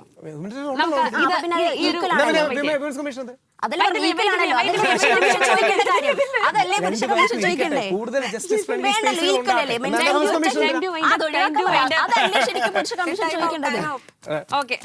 നമ്മുടെ പരിപാടി എങ്ങനെയുണ്ട്? നല്ല പരിപാടിയാണ്. ഞാനിത് ആരോടും എന്നെ വിളിച്ച റിസ്വാനോടും നിഷാജിയോടും പറയുണ്ടായി. ഏറ്റവും എനിക്ക് സന്തോഷം തോന്നുന്നത് യങ്സ്റ്റേഴ്സ് ആയ പെൺകുട്ടികൾ ഇരുന്ന് വളരെ സീരിയസ് ആയ ടോപ്പിക്കുകൾ ലൈറ്റായി കൂടി പറയുമ്പോൾ അതിൻ്റെതായ ഒരു പഞ്ചുണ്ട്. എനിക്ക് തോന്നുന്നു മീഡിയ വണ്ണിൻ്റെ ഏറ്റവും നല്ല ഒരു കൾച്ചർ. ഞാൻ സ്ഥിരം മാധ്യമങ്ങളെ നിരീക്ഷിക്കുന്ന ഒരു വ്യക്തിയാണ്.